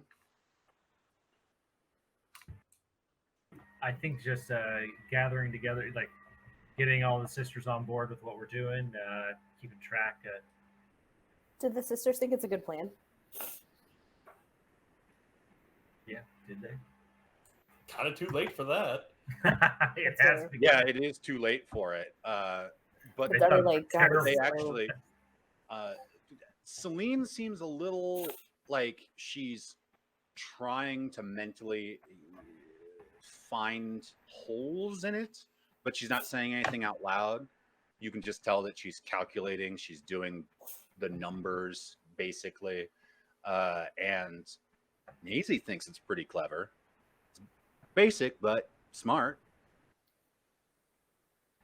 I mean, I don't mean basic like, I'm not calling y'all basic bitches. I mean, it's one step, two step, shoot step, hopefully don't die step. yeah. There we are. At least we got those first two steps. Yeah. Those are the don't die one is the one I'm like most interested in, but Oh, hard agree. I feel like on horseback, it's going to take us some time to get there. When should we take 15 off? minutes at most. 15 minutes. It's that close. Yeah, it's 5 miles we gotta wait on till it gets dark horses, though anyway, right? trotting. Yeah. So, Noah's gotta you're- make inroads and stuff. Yeah, but we got to be sneaky about it. Oh God, on horses. Okay, so on a practical level, horses are significantly quieter than a loud motorcycle or even the engine of circa 1950s model automobile, and definitely quieter than the bus. Yeah. So there's that. Also, the mine is in a pit. You will be approaching like this. Right. And here's the mine. Yeah. In the hole, here's where you guys will be traveling, and there are kind of mounds of gravel and stone around it. Further, an important IRL question: who all here is exhausted? Is anybody here exhausted? In actual human life? Yeah. Human life. Oh yeah, absolutely. Definitely. Yeah. What is human Always. Oh, okay. That's my Because secret, IRL. Captain. because we are right. Same.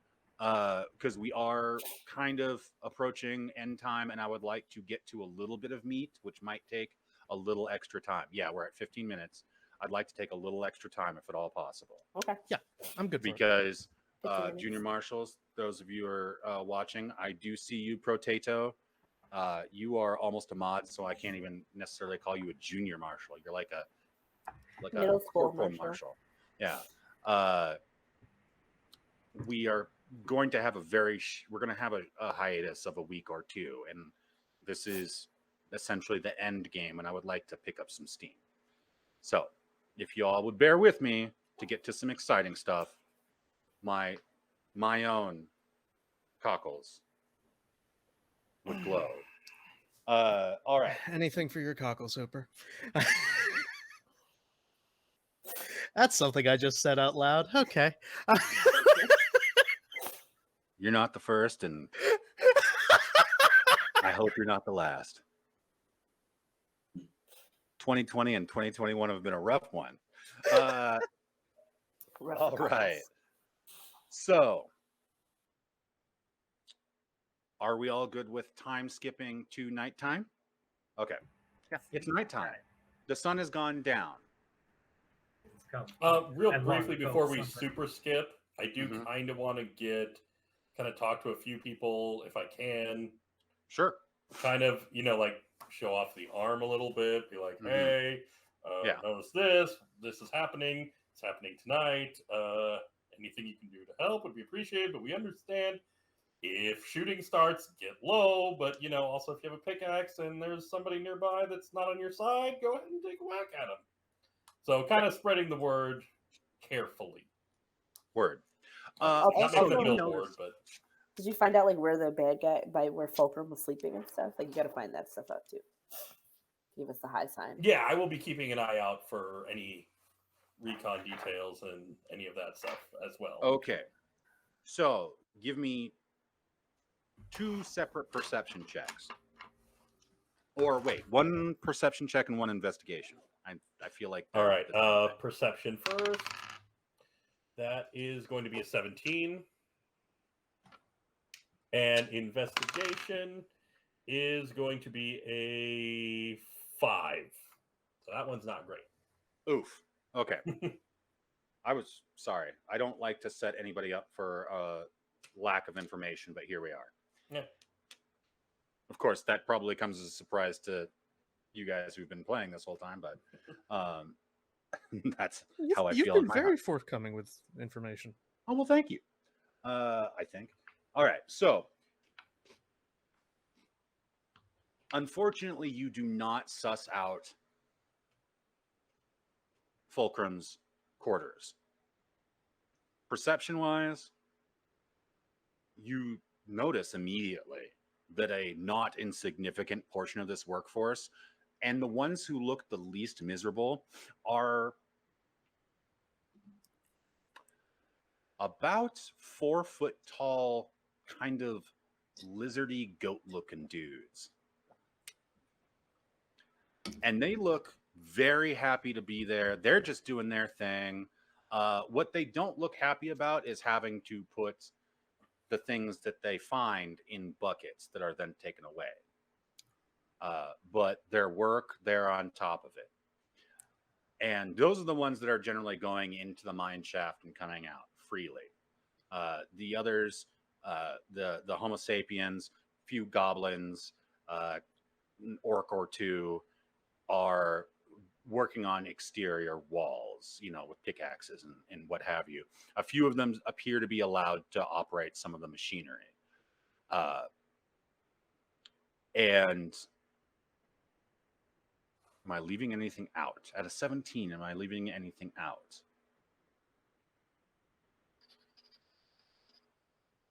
No. And the lizard, like I said, the little lizardy dog looking people seem very accustomed, well acquainted with the area, and well, and comfortable doing the work. They don't seem worn down, and they're very organized in their work pattern. All right. If I can find a human or non-scaly dog thing to ask, I want to be like, so what's the deal with them? They're the locals. They were here when we all. Well, wait. Have you been to Theodore? Yeah, for like a day Okay. or less. Have you spoken to anybody there? Yeah, a few people. Okay. And this person is, doing work. So you're like following them around as they're lugging shit around and all that kind of thing. Do you help this person? Yeah. Okay. It's good cover. Yeah. Oh, you also noticed gatekeepers and hobgoblin mercs walking around with like cockatrice on chains, like collared cockatrice on chains, like basically attack dogs. So they were here when Theodore was founded,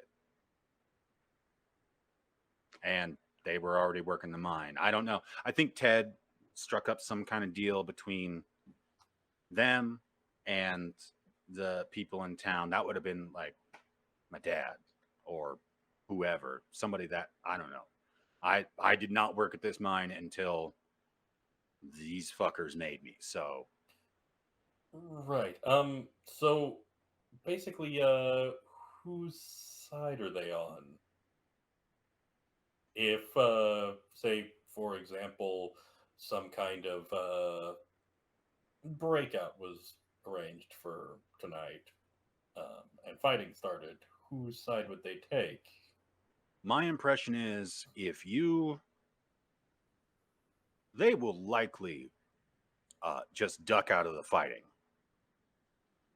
They don't seem to like the mercs or the gatekeepers. The gatekeepers definitely don't like them.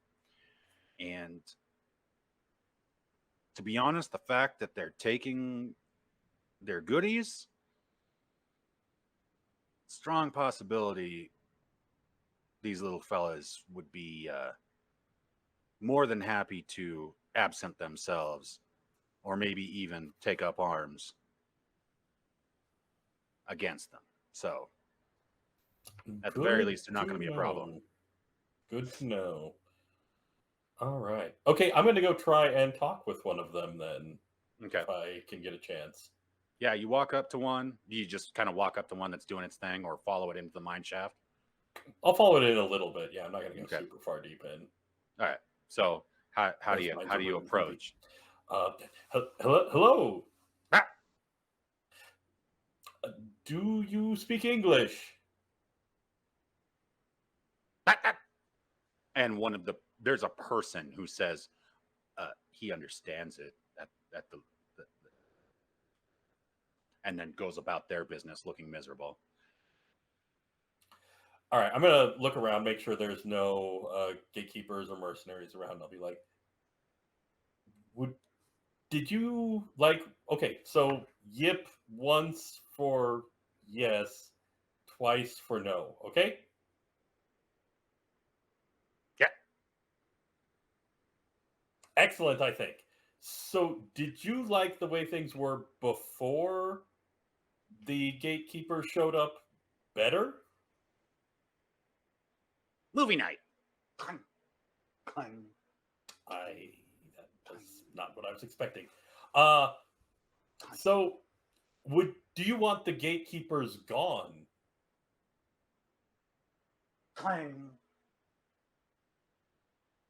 Yeah. Probably excellent. Still not certain this is working, but gonna keep going, assuming it is. If some kind of uprising happened tonight, would you support it against the gatekeepers?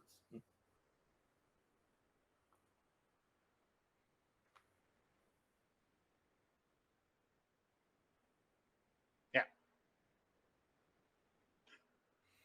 Excellent. That's all I needed to know. There's probably going to be an uprising happening tonight, just so you know, against the gatekeepers. Yes. Yep. Thank you. Goodbye. All right. This is going well, I think. Maybe. And then, yeah, I'm just going to kind of continue to go about my business for the rest of the night. Right. Basically. And you do find some injured. They're in cells in this cave entrance, this mine shaft, which is bigger and more well engineered than you would think for something that was probably a mine over 150 years ago. This mine shaft is like 100 feet wide, and like I said, the engineering here is mind-blowing probably to somebody like Noah, who is not an engineer at all. A man of science, granted, but not an engineer. He's used a hammer before. That's approaching. There's a difference between carpentry and engineering. I actually do have the engineering skill, but yeah. Oh, that's okay. That's mostly I've read about stuff. I've actually seen stuff. Yeah. You understand the math behind the principles, not the actual architecture. All right. Cool. Is that? Yeah, basically that's all I really want to do before the action actually starts. Okay. So back to you. It's nighttime. Do we want to do a gearing up montage?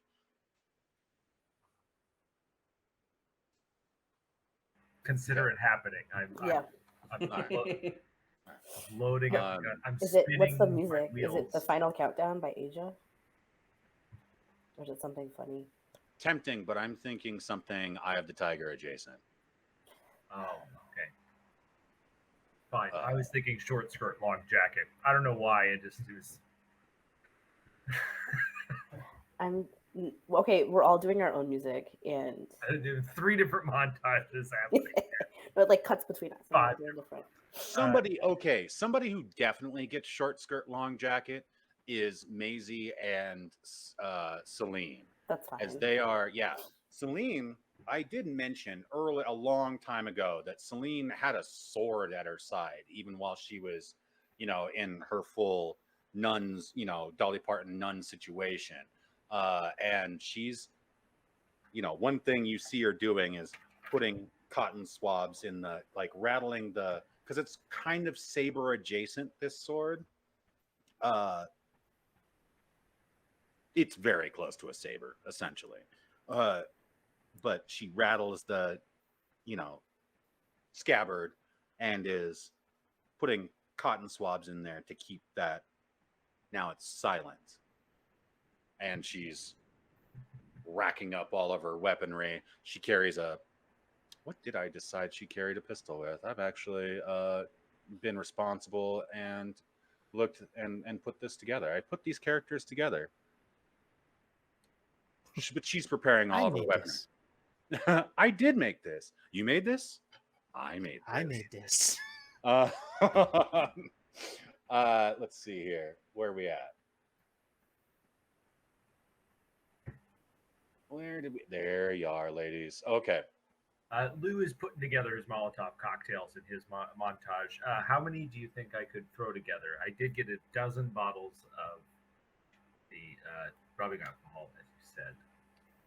Did I put together a dozen Molotov cocktails, or do I fuck up once or twice? No, it's pretty hard to fuck those up. While Richard is a man of moderation, you can tell he also enjoys his mash liquors, and so there are a number of empty glass bottles around. You are able to make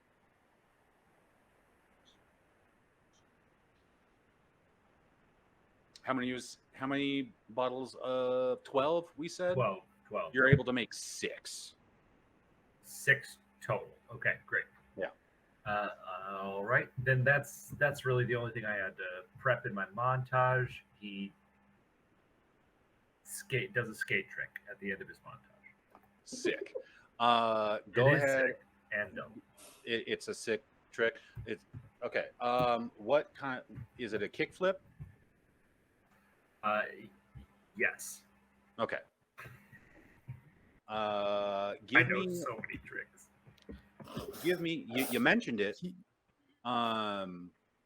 Yeah. Between for season 1 and season 2, I suggest you look up some skateboarding trick names and how they happen. I'll just play Tony Hawk Pro Skater 2 again.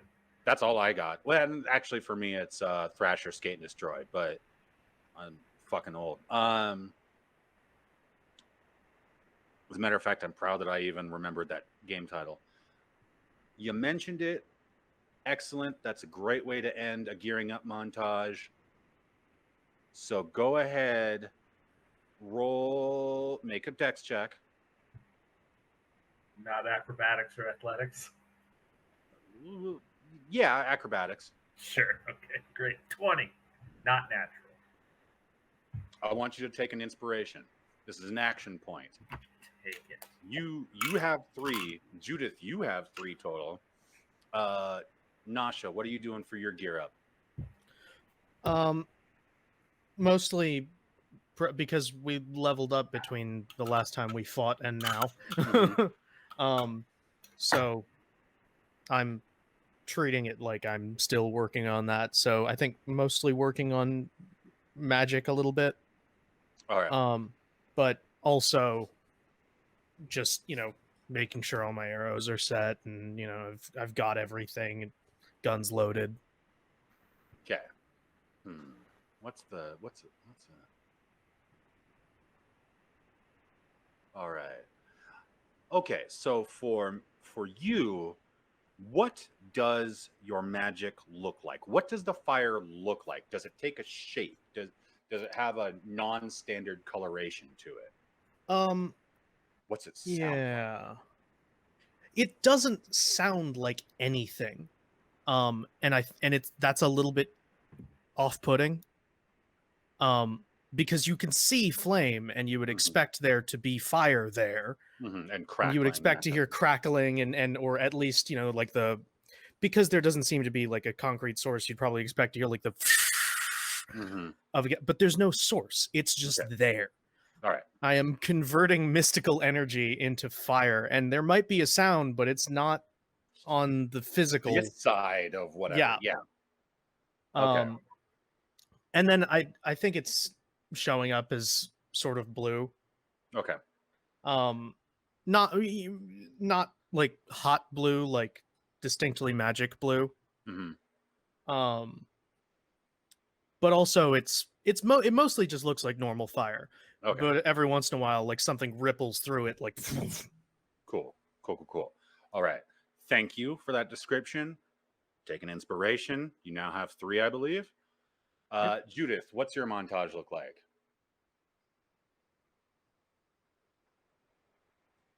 Now remember, you have your original pistol and you have that super fancy ass one that you picked up, plus the cool jacket.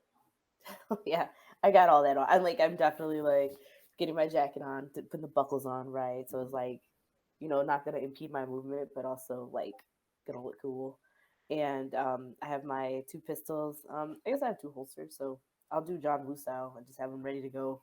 Making sure that they're loaded. I can't remember. I know I have some extra. Hold on. I know I have some extra ammo. I don't know how easy it'll be. Oh yeah, my pretty pistol. Yeah, and conveniently, your new pistol takes the same kind of ammo as your old pistol. Nice. We did it. I think I have like 20 bullets. 20 bullets left. So okay. The Elmer Fudd reference for all the young people in the audience. All right. I think I have 20 total. So I do leave my disguise kit at home. I don't think I'm gonna need it. And then I have like armor on under my long coat for sure. Which so the long coat itself gives you whatever armor it did. Right. And then there's I also have armor. If you're wearing that armor, yeah. So remember that that's your total armor. Oh my god. Sounds like 7 or 8. Well, because I don't have a thing. I don't have the info of what the armored. I have it in my thing as armored brain splattered long coat. But that does not say how much armor. I believe that was a +5 hardness for the long coat. Okay, I know the armor is +2. So so you're at a +7. Okay. And I do not do, sadly, any kick flips. But I just I don't know, I try to spin one of the like a gunslinger, but it definitely does not work. I mean, I don't shoot myself. But no, I feel like let's see here. Just go ahead and make a basic dex test. I put all my dice in my pocket.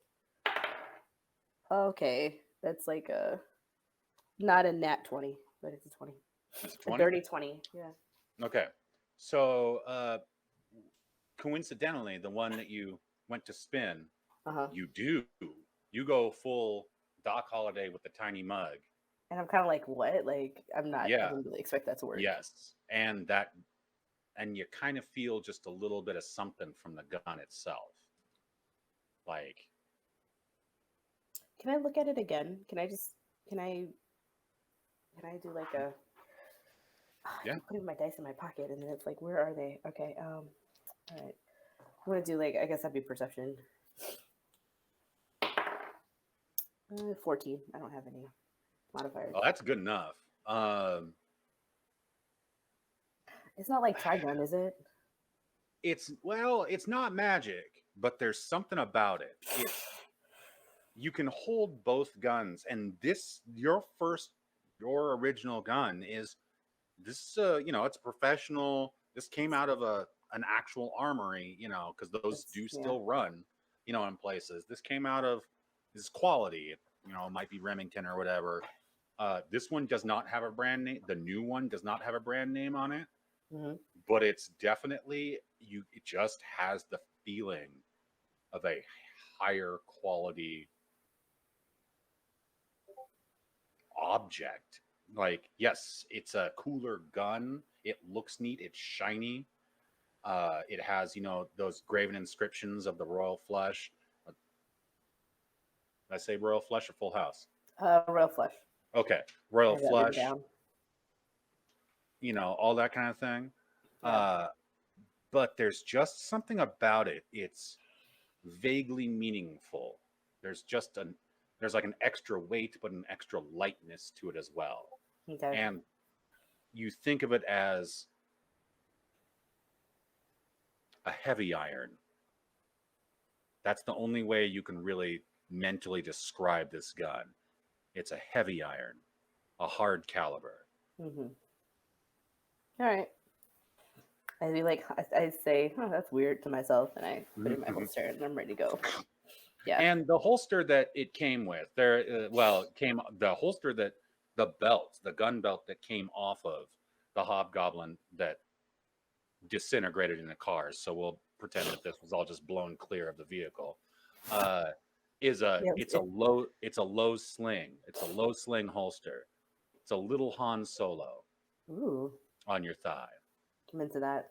Into Han Solo on my thigh. Very good. Because let's be honest, who's the Han Solo of the group now? I'm slightly more competent. No, it's you. Slightly. Han Solo is kind of whack. He does a lot of whack stuff. And Lily is doing just badass, like, knife rolls on her hand, spinning that winder dagger, and cleaning, checking, all that kind of shit with her new badass belt-fed weapon. She's wrapped the belt around her tiny frame. And then the sisters. So Sister Celine, yeah, she's got this gorgeous shining sword that she straps to her body, not a rattle to it. And she actually, the sword itself is actually back mounted. The scabbard is back mounted now, but the sword goes in underneath. Oh, and like there's a little that kind of deal. Yeah, there's a little catch there, so she can just twitch the weapon and pull it out. And she does a bunch of cool flourishes, and she's got her bare hands otherwise, which are, now that you look at her, and she's got kind of knuckled gloves on, they look like murdering hands. Like, she has removed her press-on nails, and it now looks like she could choke a horse easily with her hands. Can Nasha see this? Yeah. Okay. Homegirl, yeah. Celine puts off this motherly, aren't you just the sweetest air, and wears this, sequined, kind of shiny stuff. But she could, yeah. I like how she turns off the motherly thing, and Nasha is suddenly filled with the overwhelming urge to call her mommy. Yeah, mommy? Question mark? Mommy? Yeah, mommy. Yeah. Sorry, mommy. Sorry, mommy. Yeah. Sorry. There's a bit of that going on. Yeah, and Maisie has what is obviously an auto shotgun. It is a machine shotgun that is slung, and a hammer, a big hammer, a sledgehammer. One end, though, has some shit going on, and you can't quite tell what's going on there, but it spins when she flips a switch. And again, it's a bit of a heat source. And she does the same thing, slings that, except the working end is up here. Kind of Kratos status, I guess, actually. But it looks like it's probably a 5 to 8 pound head on this hammer. And after all that, yeah, none of these ladies. Hannah's the only one who seems skinny and waifish, but she's also tall, and usually carries a brace of guns. She's once again conspicuously absent from this whole thing, being that she's not allowed to go along. But yeah, they go through their short skirt, long jacket, or maybe I was a coal miner's daughter montage, and they are good to go. I guess I'll go ahead and cover Markesh. Markesh has just a pair of nice looking pistols. He's changed out of his sleeveless members only jacket and is now wearing by the way, Celine is actually wearing metal armor over her plate holders. She has pauldrons and gauntlets, and yeah, she looks a little bit like a knight, just a little bit. But yeah, Markesh, he's switched over. He's got a plate holder over, kind of like a gi, and he's got some knuckled gloves on, fingerless, of course. Actually, no, he stripped the gloves. It's just the metal on his knuckles. And his two pistols, which are set up crosswise for him. Keith, button-down shirt, tie, suspenders. Two slung Thompson machine guns.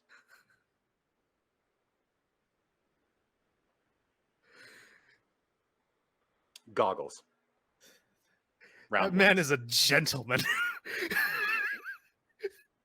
Yeah, he's still got the cufflinks. Which are, I'm of upset course, at how hot all of these people are. They're all fictional, and I'm mad. And of course, these are Monster Marshall M cufflinks. He's had them, Of course. custom made, no expense spared. And he rolls up the sleeves like you do. And now you all are ready to roll out. How are you gonna go? You mean after Nasha dries herself off? This, like, Okay. sweating buckets watching this Yeah, montage. sweat. The sweat. That's what we. Yep. Mm-hmm. And I just, you shut up. Um, Maybe the It's entire just- montage is actually set to wow. Maybe that's Yeah. Uh, Nasha I at watched some it. point lost control of what she was doing, has just been sitting on fire in the corner. you dropped your sword. Which the sword itself is kind of humming in its scabbard. I mean, so am I. There you go. Yeah. You killed our producer just now. Okay, but we got to do this. Let's ride into battle. There are, by the way, 7 of you magnificent fuckers. Magnificent 7. Mm-hmm, mm-hmm. Got it. Are there 9 of us counting the sisters? Shh. All right. Quiet with so your correctness. do we manage to get enough horses from the townsfolk? And I assume we did. Yes, and we we're did. on horseback Absolutely. on Yeah, our we way. time lapsed that. Holy crap. Yeah. Yeah, you did. You guys are marshals, so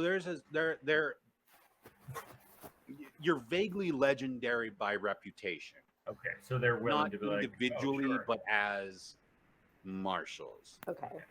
Yeah, and then in that case, I'm happy fast forwarding to the on horseback in the dark at the end of the montage. Yeah. I feel like we also do kind of look like heroes out of Legend and Switchback.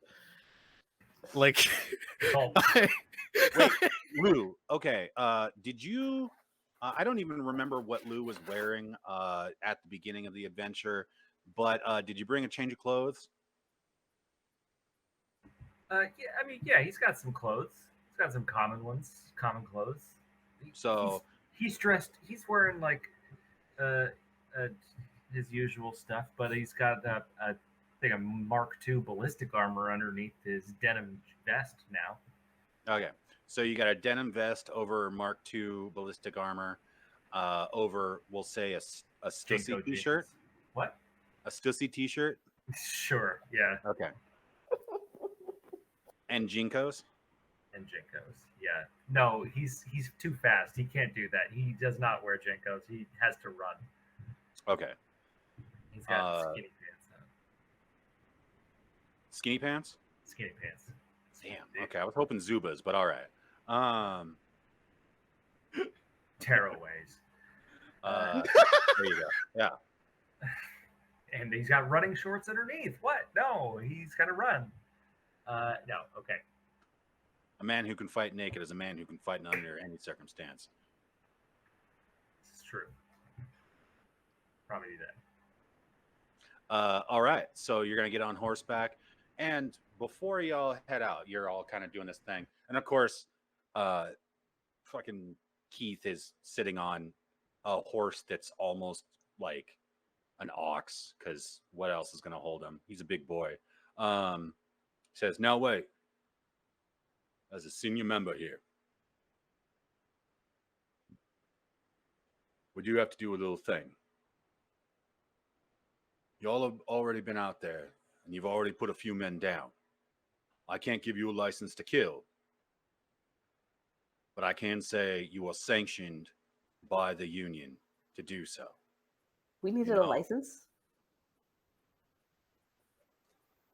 Thanks for telling us that now. Yeah. Whoops. Well, you've already Hey. done it, and it's already been found, and it's been scrutinized back home and found to be righteous. All right? You're not murderers, you're not bandits, you're not simple mercs. Not simple. You are marshals. Yeah, we're complicated mercs. In a way, aren't we all? No. You have already dealt with, in a civil and unviolent manner, cockatrice. You are certified to hunt cockatrice. You have handled and put down dinosaurs, apparently. Markesh informed me that that is actually a thing in the forest. I avoid it, because look at me. So you are now certified to hunt dinosaurs. And that's it. That's the whole thing. Y'all ready to go do this? What? Who? Okay. Yep.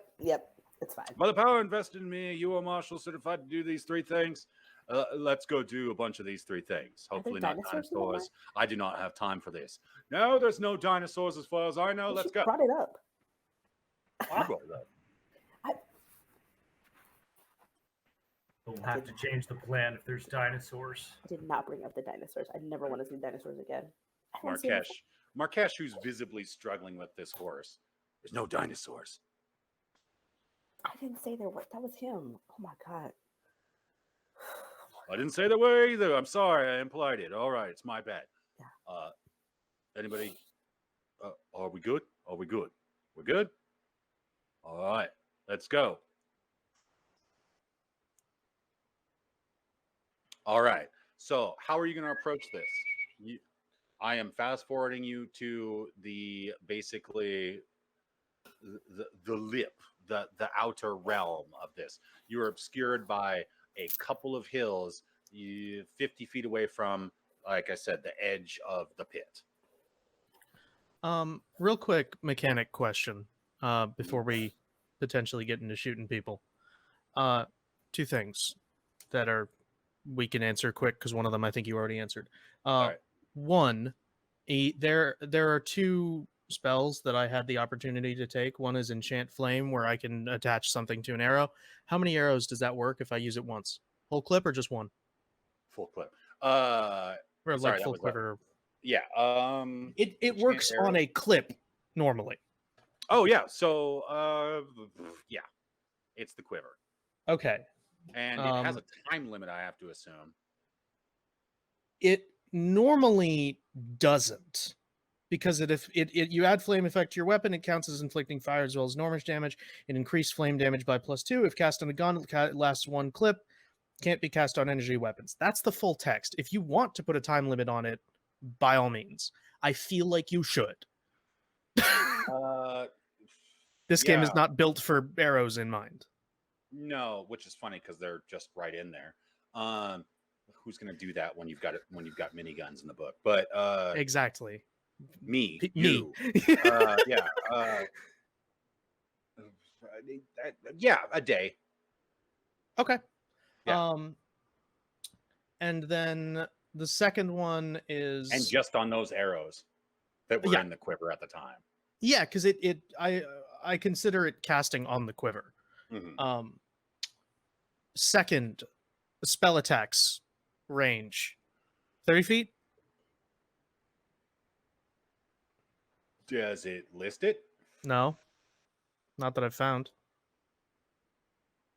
I'm gonna say 40. Okay. I've seen a lot of 40 in the last week or two, looking at the book. So Okay. Yeah.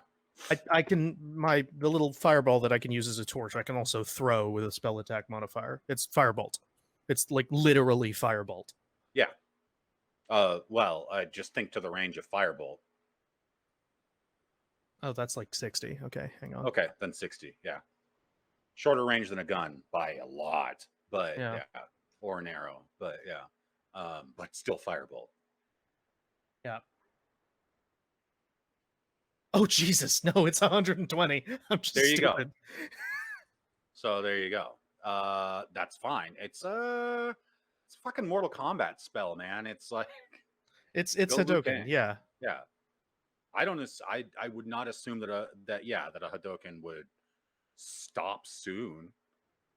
Like it Yeah, probably okay. goes off screen and ruins some poor bystander's day. You know, fucks up their cabbages. All Starts right. another war in Outworld. Yeah. All right. So yes, you were there. From whence are you approaching? North, south, east, west? With Lou having taken notes on all of that geography, essentially. Yeah. Took as good a notes as I could. Yeah, so the closest one is the east entrance. That's likely the route that Noah was taken down. And I think if we're trying to sneak in, I don't think it matters which door we go through. We're going to have to be trying to be hiding from spot to spot anyway. So east sounds like the way in to me. Try and get down and get ready to release the people if we can. That's all I got.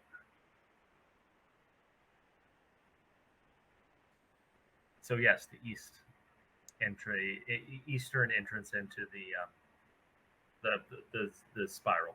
The pit, yeah. Or the pit. No, it's like the direct shot down into the pit. Well, yeah, it's the spiral, but yeah. Okay. This actually does allow you kind of a bit of a dog leg direct into the pit downwards. You don't have to take the full spiral. If you were to take the full spiral if you were to go around the north ways, you would pass over one of the guardhouses, which is at the base against the wall, the base wall, and then underneath one of the cranes. If you were to go a south curve, you would pass two small guardhouses that are towers. Okay. And then on a hill, almost directly across from that is a building on top of one of the gravel mounds. The old, right. You can tell that this is the old permanent one. Everything seems to be stamped down there, and there's like a established couple of paths up to that. There's one. the house up to that way. That's the Yeah. now. And we have not. So I guess our main thing now is to try and get in touch with Noah, get into Noah as close as we can. We assume he's been maneuvered to the mines because that's where we know they've gone. So we're going to try and make our way to the mine shaft, whatever the shortest route is to the mine entrance. Should I go get the helicopter now or later? Later. It's later. Yeah, that's going to be like a dramatic exit. That's why I have to double check. It'll be fun. Okay, yep. Let's go get Noah. Yeah, so I guess And whatever that so- shortest dog leg is that you talked about. Okay. If So is that there a way short- I can snipe from the ridge? Is that Yeah. feasible? Yes. Because I would absolutely. want to. I'm of more use taking people off that way. Yeah. I think that makes perfect Yeah, sense. right where you're at, you have, and okay, so let me explain this properly because I have not been. So this spiral basically gives you the lip or the actual ground level that you guys have been traveling on, that Theodore exists on. And then there's a downward level, another downward level, and then the actual pit. Okay. And the hilltop building and the two guard towers basically only can only view that basically from the bottom, the first tier. So you down. So you could actually get in there and be on the third story, essentially, if you think of where you're at right now as the roof or the fourth story. I mean, yeah, I feel like Lily and Nasha posted up that, not Nasha. Yeah, Lily and Nasha posted up as in sniping position, maybe taking that guard tower even. I don't know I what could do that Lily would easily. be up to. I feel like, yeah, if those two are working in that higher position, that makes sense. And Lily volunteers that she can lay down quite a bit of covering fire if Nasha needs to approach. Yeah. Yeah, so Lily's going to stay up at least on the higher level Mhm. of the decline. Okay, great. And then the rest of us, which is just is the other 7 of us sneaking down there as careful as we can on horseback.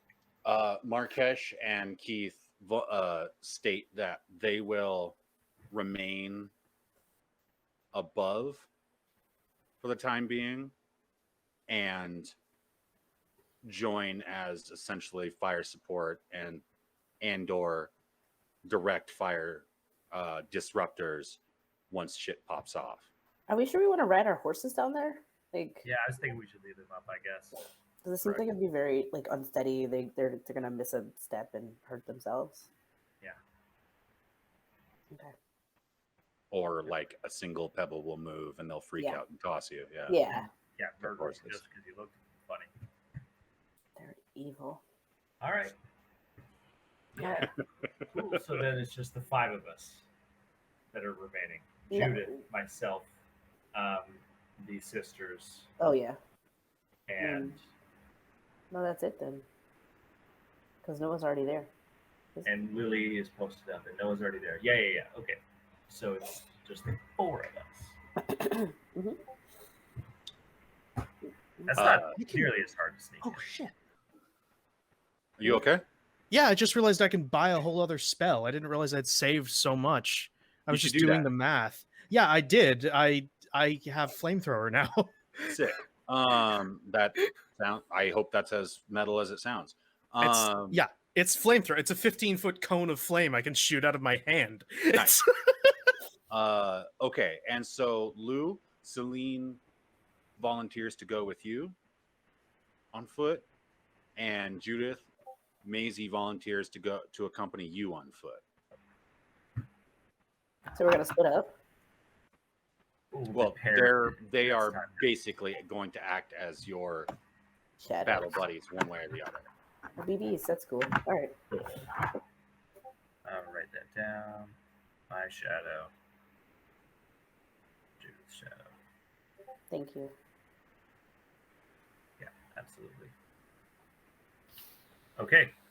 Yeah, so we'll stay to the outsides of the ramp, like both pairs, I would imagine. There's not like floodlights or anything. It's pretty dark. There are, but they're all pointed inward.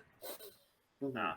On the people. I have some kind of like something that helps me see in the dark. So, night eyes. So, should help. Yeah. I didn't realize you took night eyes. I thought I specifically forbade that Did you? in the character. Don't worry about it. I can do disciplined lungs and hold my breath for a long time. You Don't worry bet. about it.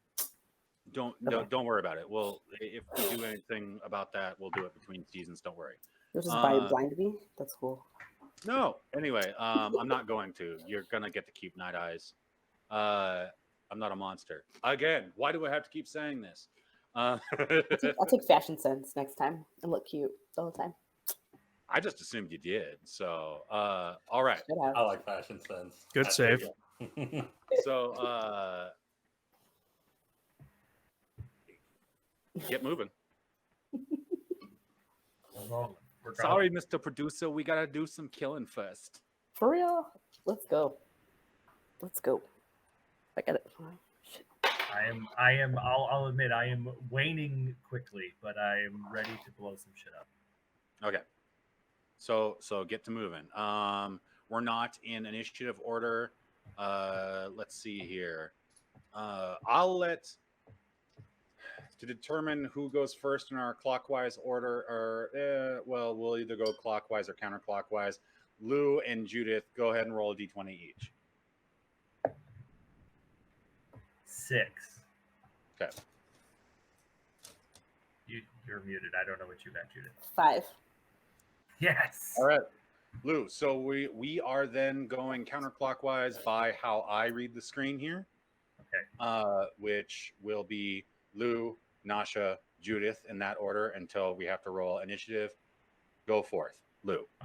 Okay, so once we get down to the guard post level where they might be able to see us, we stay as close to the base of it as possible and try and like sneak our way in and kind of working our way around and try and see if we could spot the like a locked gate or something where people would be kept behind, or if they're just being held here by force. I don't. That is going to be, as I said, that crane is directly above. Well, essentially, the arm of the crane really is directly above the aperture to the mine shaft, and the mine shaft is where they are being held. Okay. And the crane is actually just sitting there. So the door, the aperture is open. Okay. So they are just being held there mostly by the fear of being shot. Got it. Right, and also they are locked inside. Yeah, there are individual cell doors in there. All right, then I make my way to the guard houses. That's my plan. I'm gonna start blowing up a guard house. That's Okay. what Luke came here to do. All right. So there's a guardhouse. You've got the dynamite, or did you just? Nobody ever told Lou about the dynamite in the basement, so Lou I doesn't have any dynamite. I appreciate your adherence to that fact. Okay. Nope, it didn't happen. You didn't bring it up. Did you, Nasha, and I missed it? Yes, but I don't think anybody heard me, so Oh, sorry. it's fine. Oh, sorry. Well, that's unfortunate. Yeah, but it's okay. It was right when you got back. I was like, by the way, we found dynamite, and then everybody just. Oh, sorry, I missed it. That's okay. Okay, so if you're if you are under one of the guard towers, because there is a guard tower right here at that kind of northeast. Yeah. The north. There's the south. There's 2 guard towers for that. Did you go south? Well, yeah, the dog leg. You said there was the short The dog leg. the dog leg was north and Okay, inward. yeah, that's the way we went. Yeah. And there is a tower there. I'm not going to make you roll an initial stealth for that, but in order to get to the guardhouse, which is actually about 50 meters north of that and 50 meters from the aperture, I do want you to make a stealth check. Absolutely. How about a 15? No, sorry, 17. That's a good one. And that's going to carry you and Celine, who is wearing combat boots, but is very, very quiet in those things. very, very sleepy.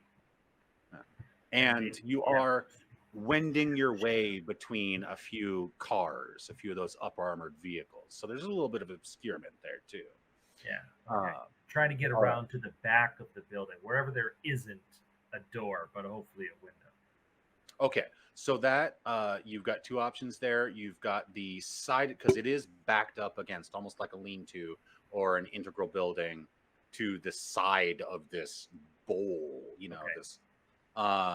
So it's kind of built into that. You've got two options. You've got the eastern side, basically coming, you know, on the side of your approach, and then you've got the western side, which is the side towards the aperture. And the building is maybe not even 10 meters. Wait, yeah, 10 meters wide.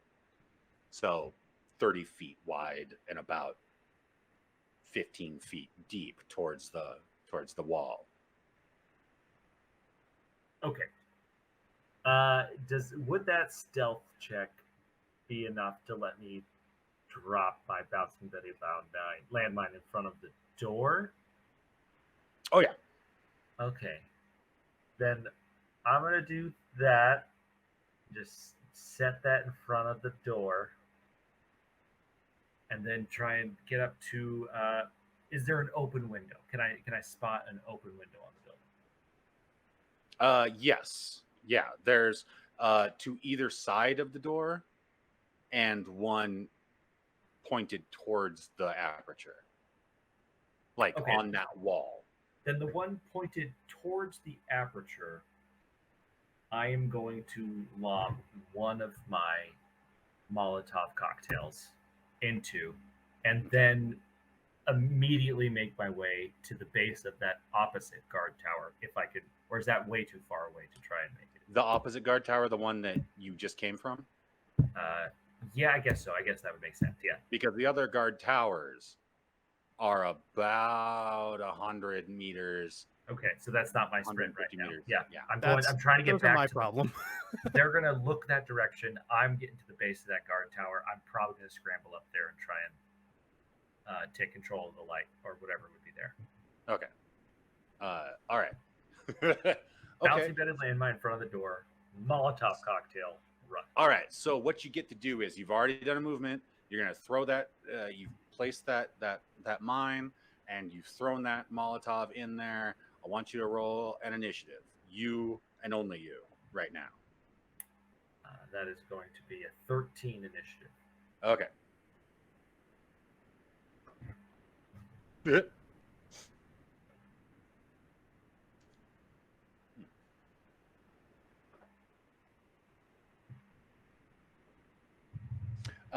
Let's see here. Go back to how explosives work.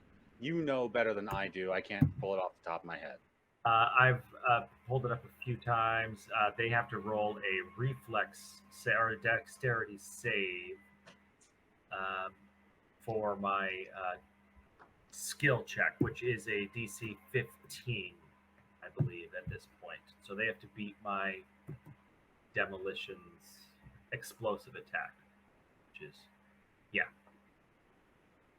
DC 15 or my dex proficiency plus 8, if that's better. But so you hear two Wilhelm adjacent screams and some more extremely panicked, pained hollering, and then the door opens, and then there's that noise as somebody runs out of there. So anybody who's watching or has ears, but anybody who's looking towards basically the building that Lou just approached, sees him go in through, basically it's an empty frame window. Then there's some screaming. It's not super loud from a distance if you're still up on the ridges or the promenades, I guess. But you do see somebody, like, the door opens on this building. Somebody steps out directly onto the bouncing Betty, steps off, and then is two halves of a person, and there's a significant amount of property damage to the building. That person is essentially erased. That was a loud noise. So now, Lou, there is a floodlight that is pointed kind of in your direction, but actually just at the house. Yeah. It's not on you. The spot is not pointed at you. Now, okay, we're going to move on to Nasha. Everybody, by the way, who just rolled initiative, all the enemies that just rolled initiative have ceased to be at this point. So initiative order is done with there. All right, so Nasha, your turn. It's your parting gift. Yeah. And it'll part you. Part of you here, part of you there, part of you way over there. Everywhere. Staining the wall. Yeah, I wanna. There are still guard towers. Yes, farther there's away. One. Well, the guard towers are all intact. And Lou Yes. did spend his movement. That was the point I was trying to make, Lou. You spent your movement getting to that. Right. So I can't get away from that zone. I've changed my direction, my idea where I want to go anyway. So it's perfect. All right. It's support fire time. Right. And there's clearly this one's a bit of a, the classic. Anybody who's seen Rambo 2 knows what the guard tower looks like that I'm talking about, or Wonder Woman actually. It's open, Yeah. Yeah, and it's pointing a spotlight, floodlight at the smear, essentially, where this individual left the building. Yeah, that Lou is around. Or merged with it, as the case may be. Yeah. All right. I don't know if this is meta knowledge. So I'll leave that up to your discretion. But would I be able to tell where the most likely threat to Lou would be coming from? Would it be the guard tower, or are there people running towards him? There's a guard tower. Yeah, people are emerging from the much bigger building against the side of the bowl. Sure. Way over there, burn that bridge when we come to it. 300 meters. Yeah, they're emerging and moving in that direction at speed. But there's a lot of intervening shit. There are mine carts on tracks. Yeah. There's cars, all that kind of shit. For the moment, also irrelevant. the side, just as a heads up for everybody, geographically, the western side near the biggest guard building is where the 4 helicopters are parked, if you will. So they're coming from the direction of the helicopters. So yeah, the most immediate threat is going to be that guard tower that is basically right there. Okay. Yeah. Time to shake the tree. Yeah. I'm gonna. Do I have a good shot from where I am, or should I be moving? What level are you on? I'd be as close to the top as I can while being realistically able to fire it down. So we're gonna start counting from the bottom of the bowl now. Okay, I'm just gonna put that out there. I'm gonna establish that. So you are on the bowl first floor, second floor. You would be on the third floor. Would be the highest spot besides the roof where you came from. Which I wouldn't realistically be able to shoot from. No, but you could arc it, but it's not open topped. Yeah. Yeah, so from there, I'd want to, as surreptitiously as possible, enchant flame my quiver. Okay.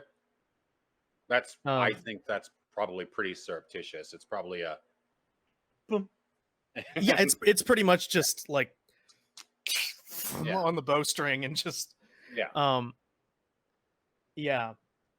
And I could I want to try to aim at somebody within the guard tower if at all possible. Yeah, there are 2 up there. There's one person operating the spotlight and and then a person with a rifle. And they're both rifle Homo sapiens. Okay. Rifle first. Yeah. How far away is this? Am I doing anything special? It's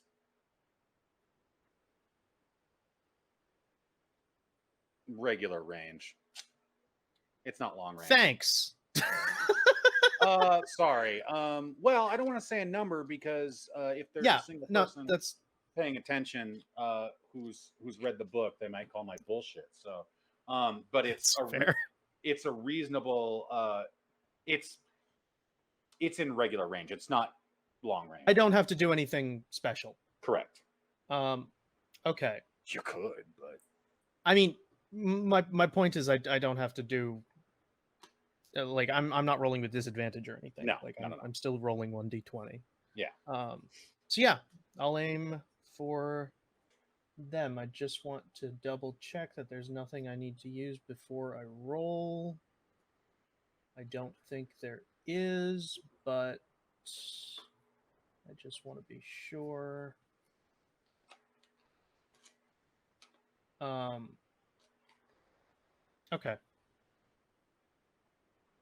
Yep. That is.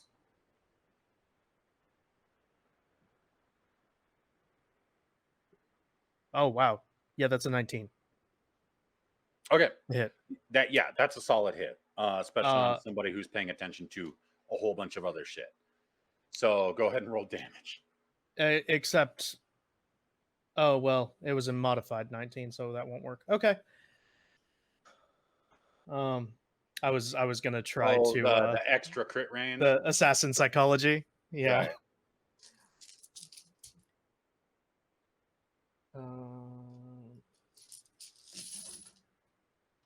Assuming I can find where I put my d8s. There.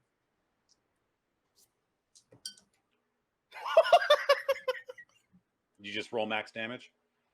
Almost. I rolled an 8 and a 7, so 15 plus plus wisdom in my case. Okay. So yeah, that's a 15. That's a 19. Then plus 2 because the arrow was on fire. So that's 19 piercing, 2 fire. Yeah. So this is not Wilhelm. This is the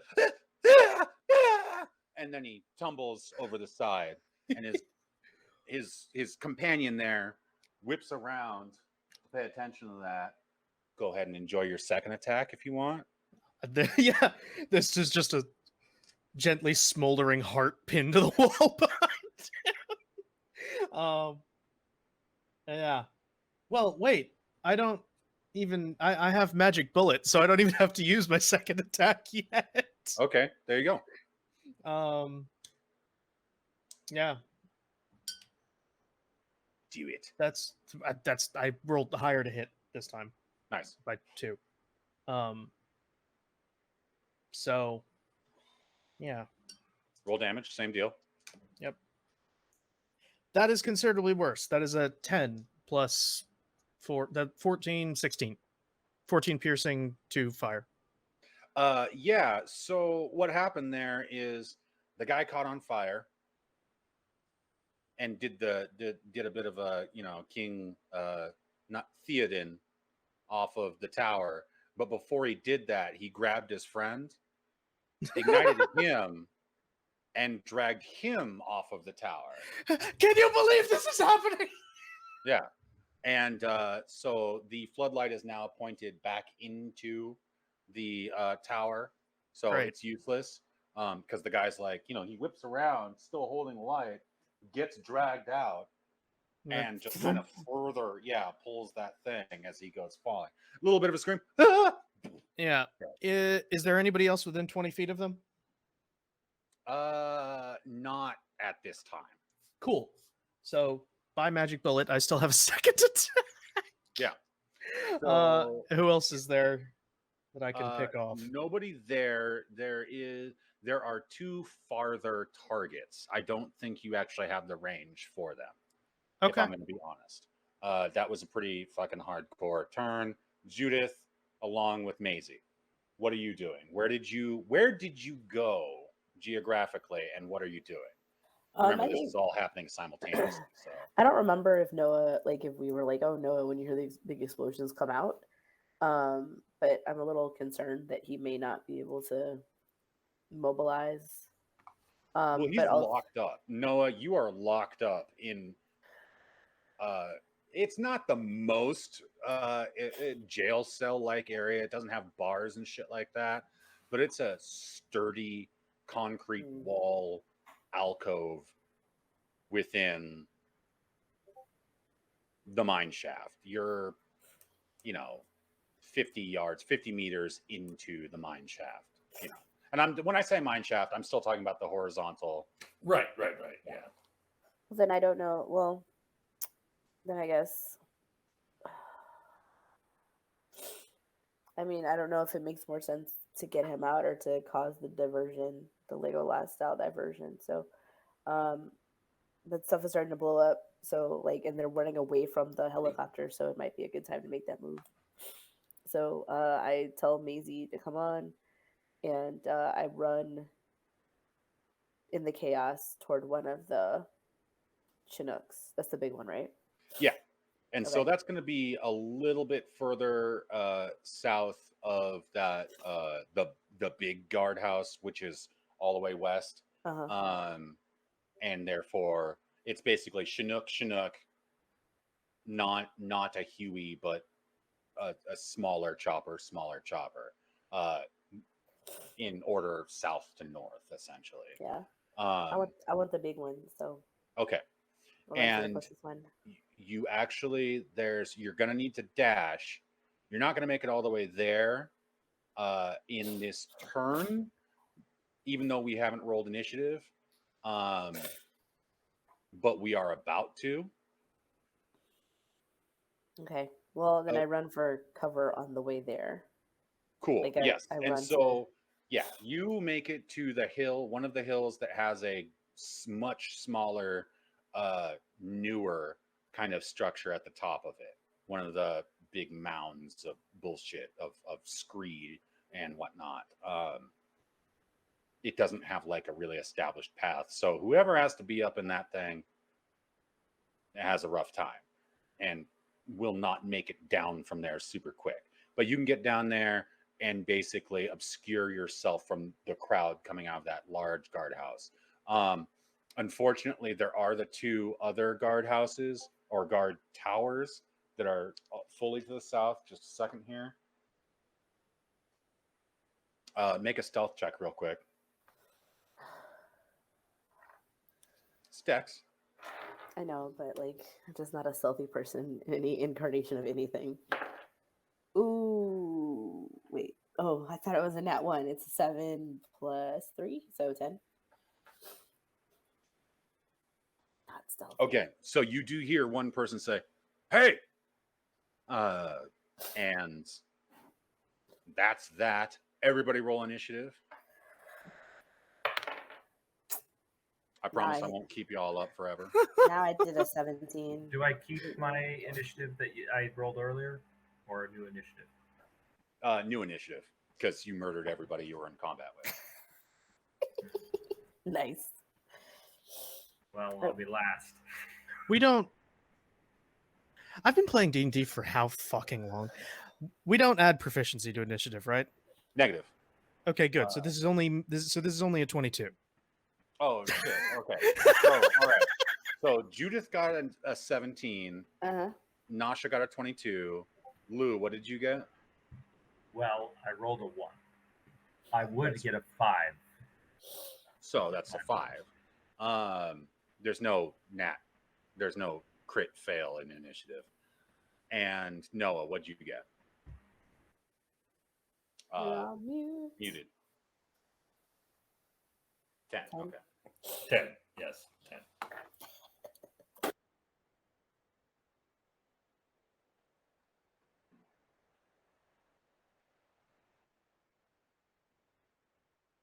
All right, Noah, you hear explosions.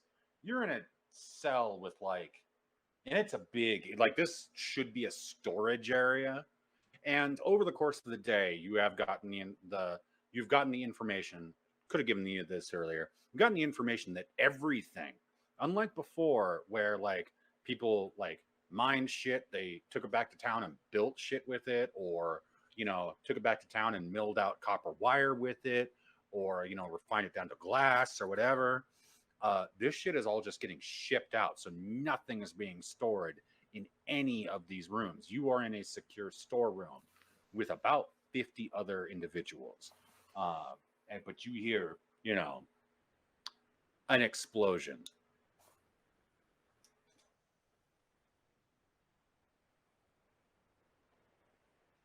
And yeah. All right, I will.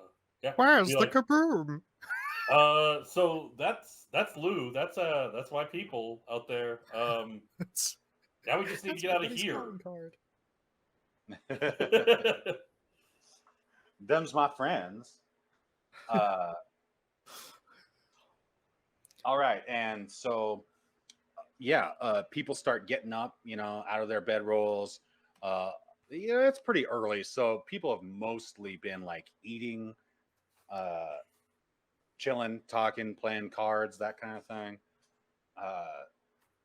It's not early enough for most people to have turned in. So they're all like, all right.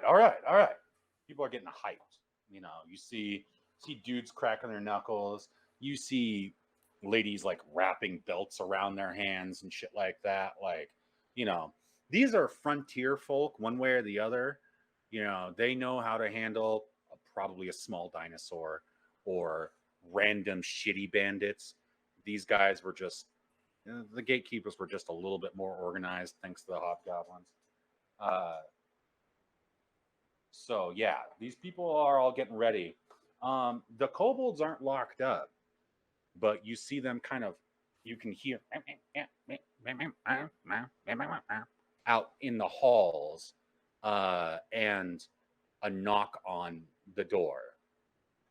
A small knock. Yeah, I'll just open the door and let him in then. You can't, but you can see through like the window-ish hole there. You can look down and you can see like a handful of them standing there with implements, each one of them. Yeah, so can you guys open this door? That would help us out a whole bunch. And an unfamiliar one looks up at you, establishes eye contact, and just goes, "Ah!" for no, because he doesn't have the keys. No, 2 was no, 1 was yes. All right. Well, I'll see what I can do. Okay, how much kicking do I think it would require to take this door down? It's a pretty sturdy wooden one. Okay. It's a thick boy of a wooden one. But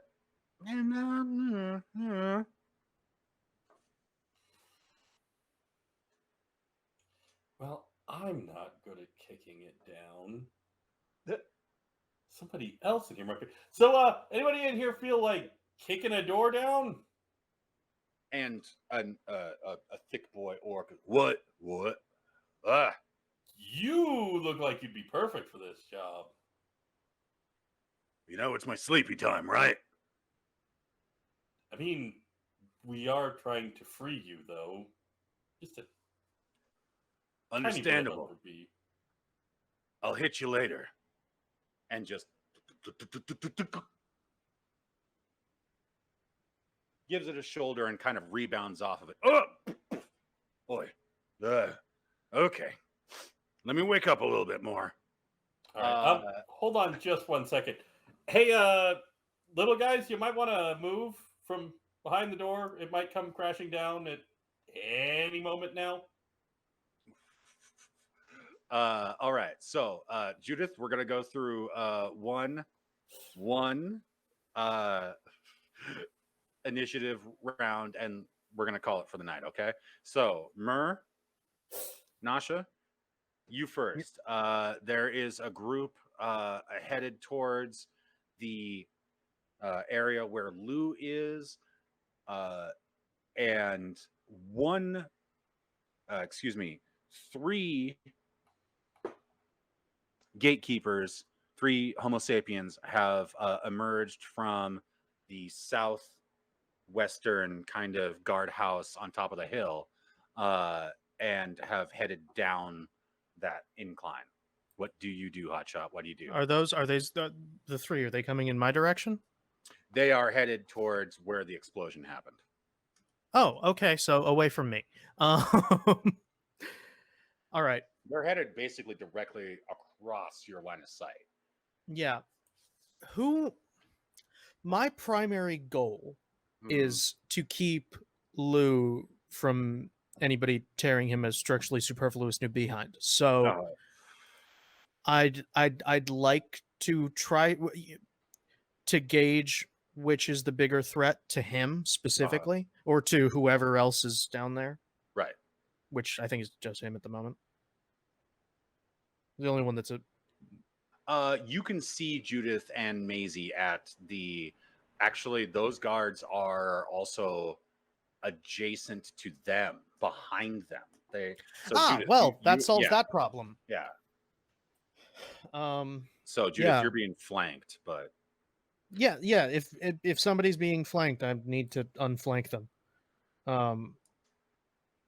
So yeah. Murder. Yeah, whichever one I can most reliably hit within that group. My goal here, if they're getting flanked and I think I can take out all of them in one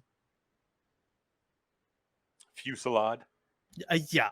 I didn't want to say turn, but you know what I mean. With some first of all, as far as your shooting goes, you can probably take out two of them. You can at least hit reliably two of them. Okay. And with some fancy, I can make them yell. That's what matters. Yeah. Okay. Yeah. Whichever one is the easiest to hit, I'll aim for first, and then we'll work our way down. Okay. Presumably they all have the same AC, but you know, lore-wise. Right. Ooh, that is 18. Okay. So there are three. They're in, a triangle pattern as they're, coming off of this, and they start to notice. They notice. Oh, no, wait, 19. Sorry, I'm bad at math. They notice Judith and Maisie over at the hill and turn towards them and get ready to fire. You can see them shouldering weapons. So which of those three, the closest to you, so this one would be closest to you, this one would be next closest, and then there's the one that's closest to them. The one that's closest to me. Okay. So go ahead. I'm gonna try to pinball it. Ideally. Oh, yeah. Because I still have flaming arrows. Oh, by the way, that lasts for I did mean to ask. That lasts for 1 minute. I checked. I found okay. Yeah. It lasts for 1 minute. 10 rounds. So yeah, we're in our that's first round of actual combat. Okay, well that's what I'm asking is if I should recast it. No, we're in our first round of actual combat. You're good. Okay.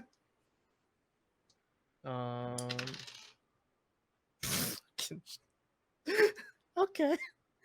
Yeah, that's 15 19 piercing, 2 fire. Okay. I rolled another 8 and a 7. Yeah. So before we determine what happens to that individual, I kind of know what happens to that individual, but go ahead and do what you want. Yeah. So next one. So next furthest away, I'm gonna try to. Yeah. Ooh, that's not quite as good. That's 18. To hit or to hit? Oh, yeah. I have a +7 to hit. Yeah, no, that's fine. I figured. Yeah, no, you guys should all actually have pretty fucking outlandish to hits. Yeah. So that first guy, hits right between the shoulder blades, that person does make a loud noise and also sprays gunfire from their automatic weapon directly into their friend. So go ahead and roll damage. The person that you just hit. Yeah.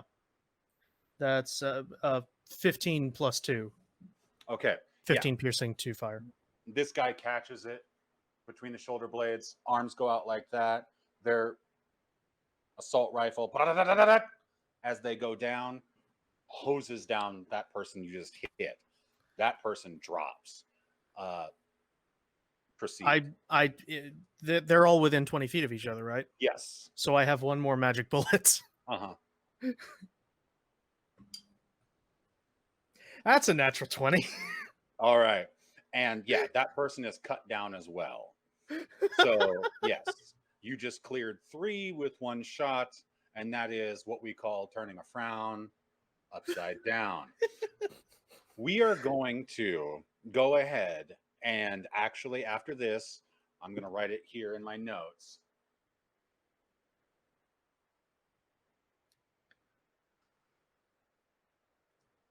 That Nasha had her first turn, and we are actually going to call it for the night because I do love my beautiful human beings in the Windy City that I even built a whole faction for in this world. That's how much I love y'all. That's how much I love Chicago, having never been there.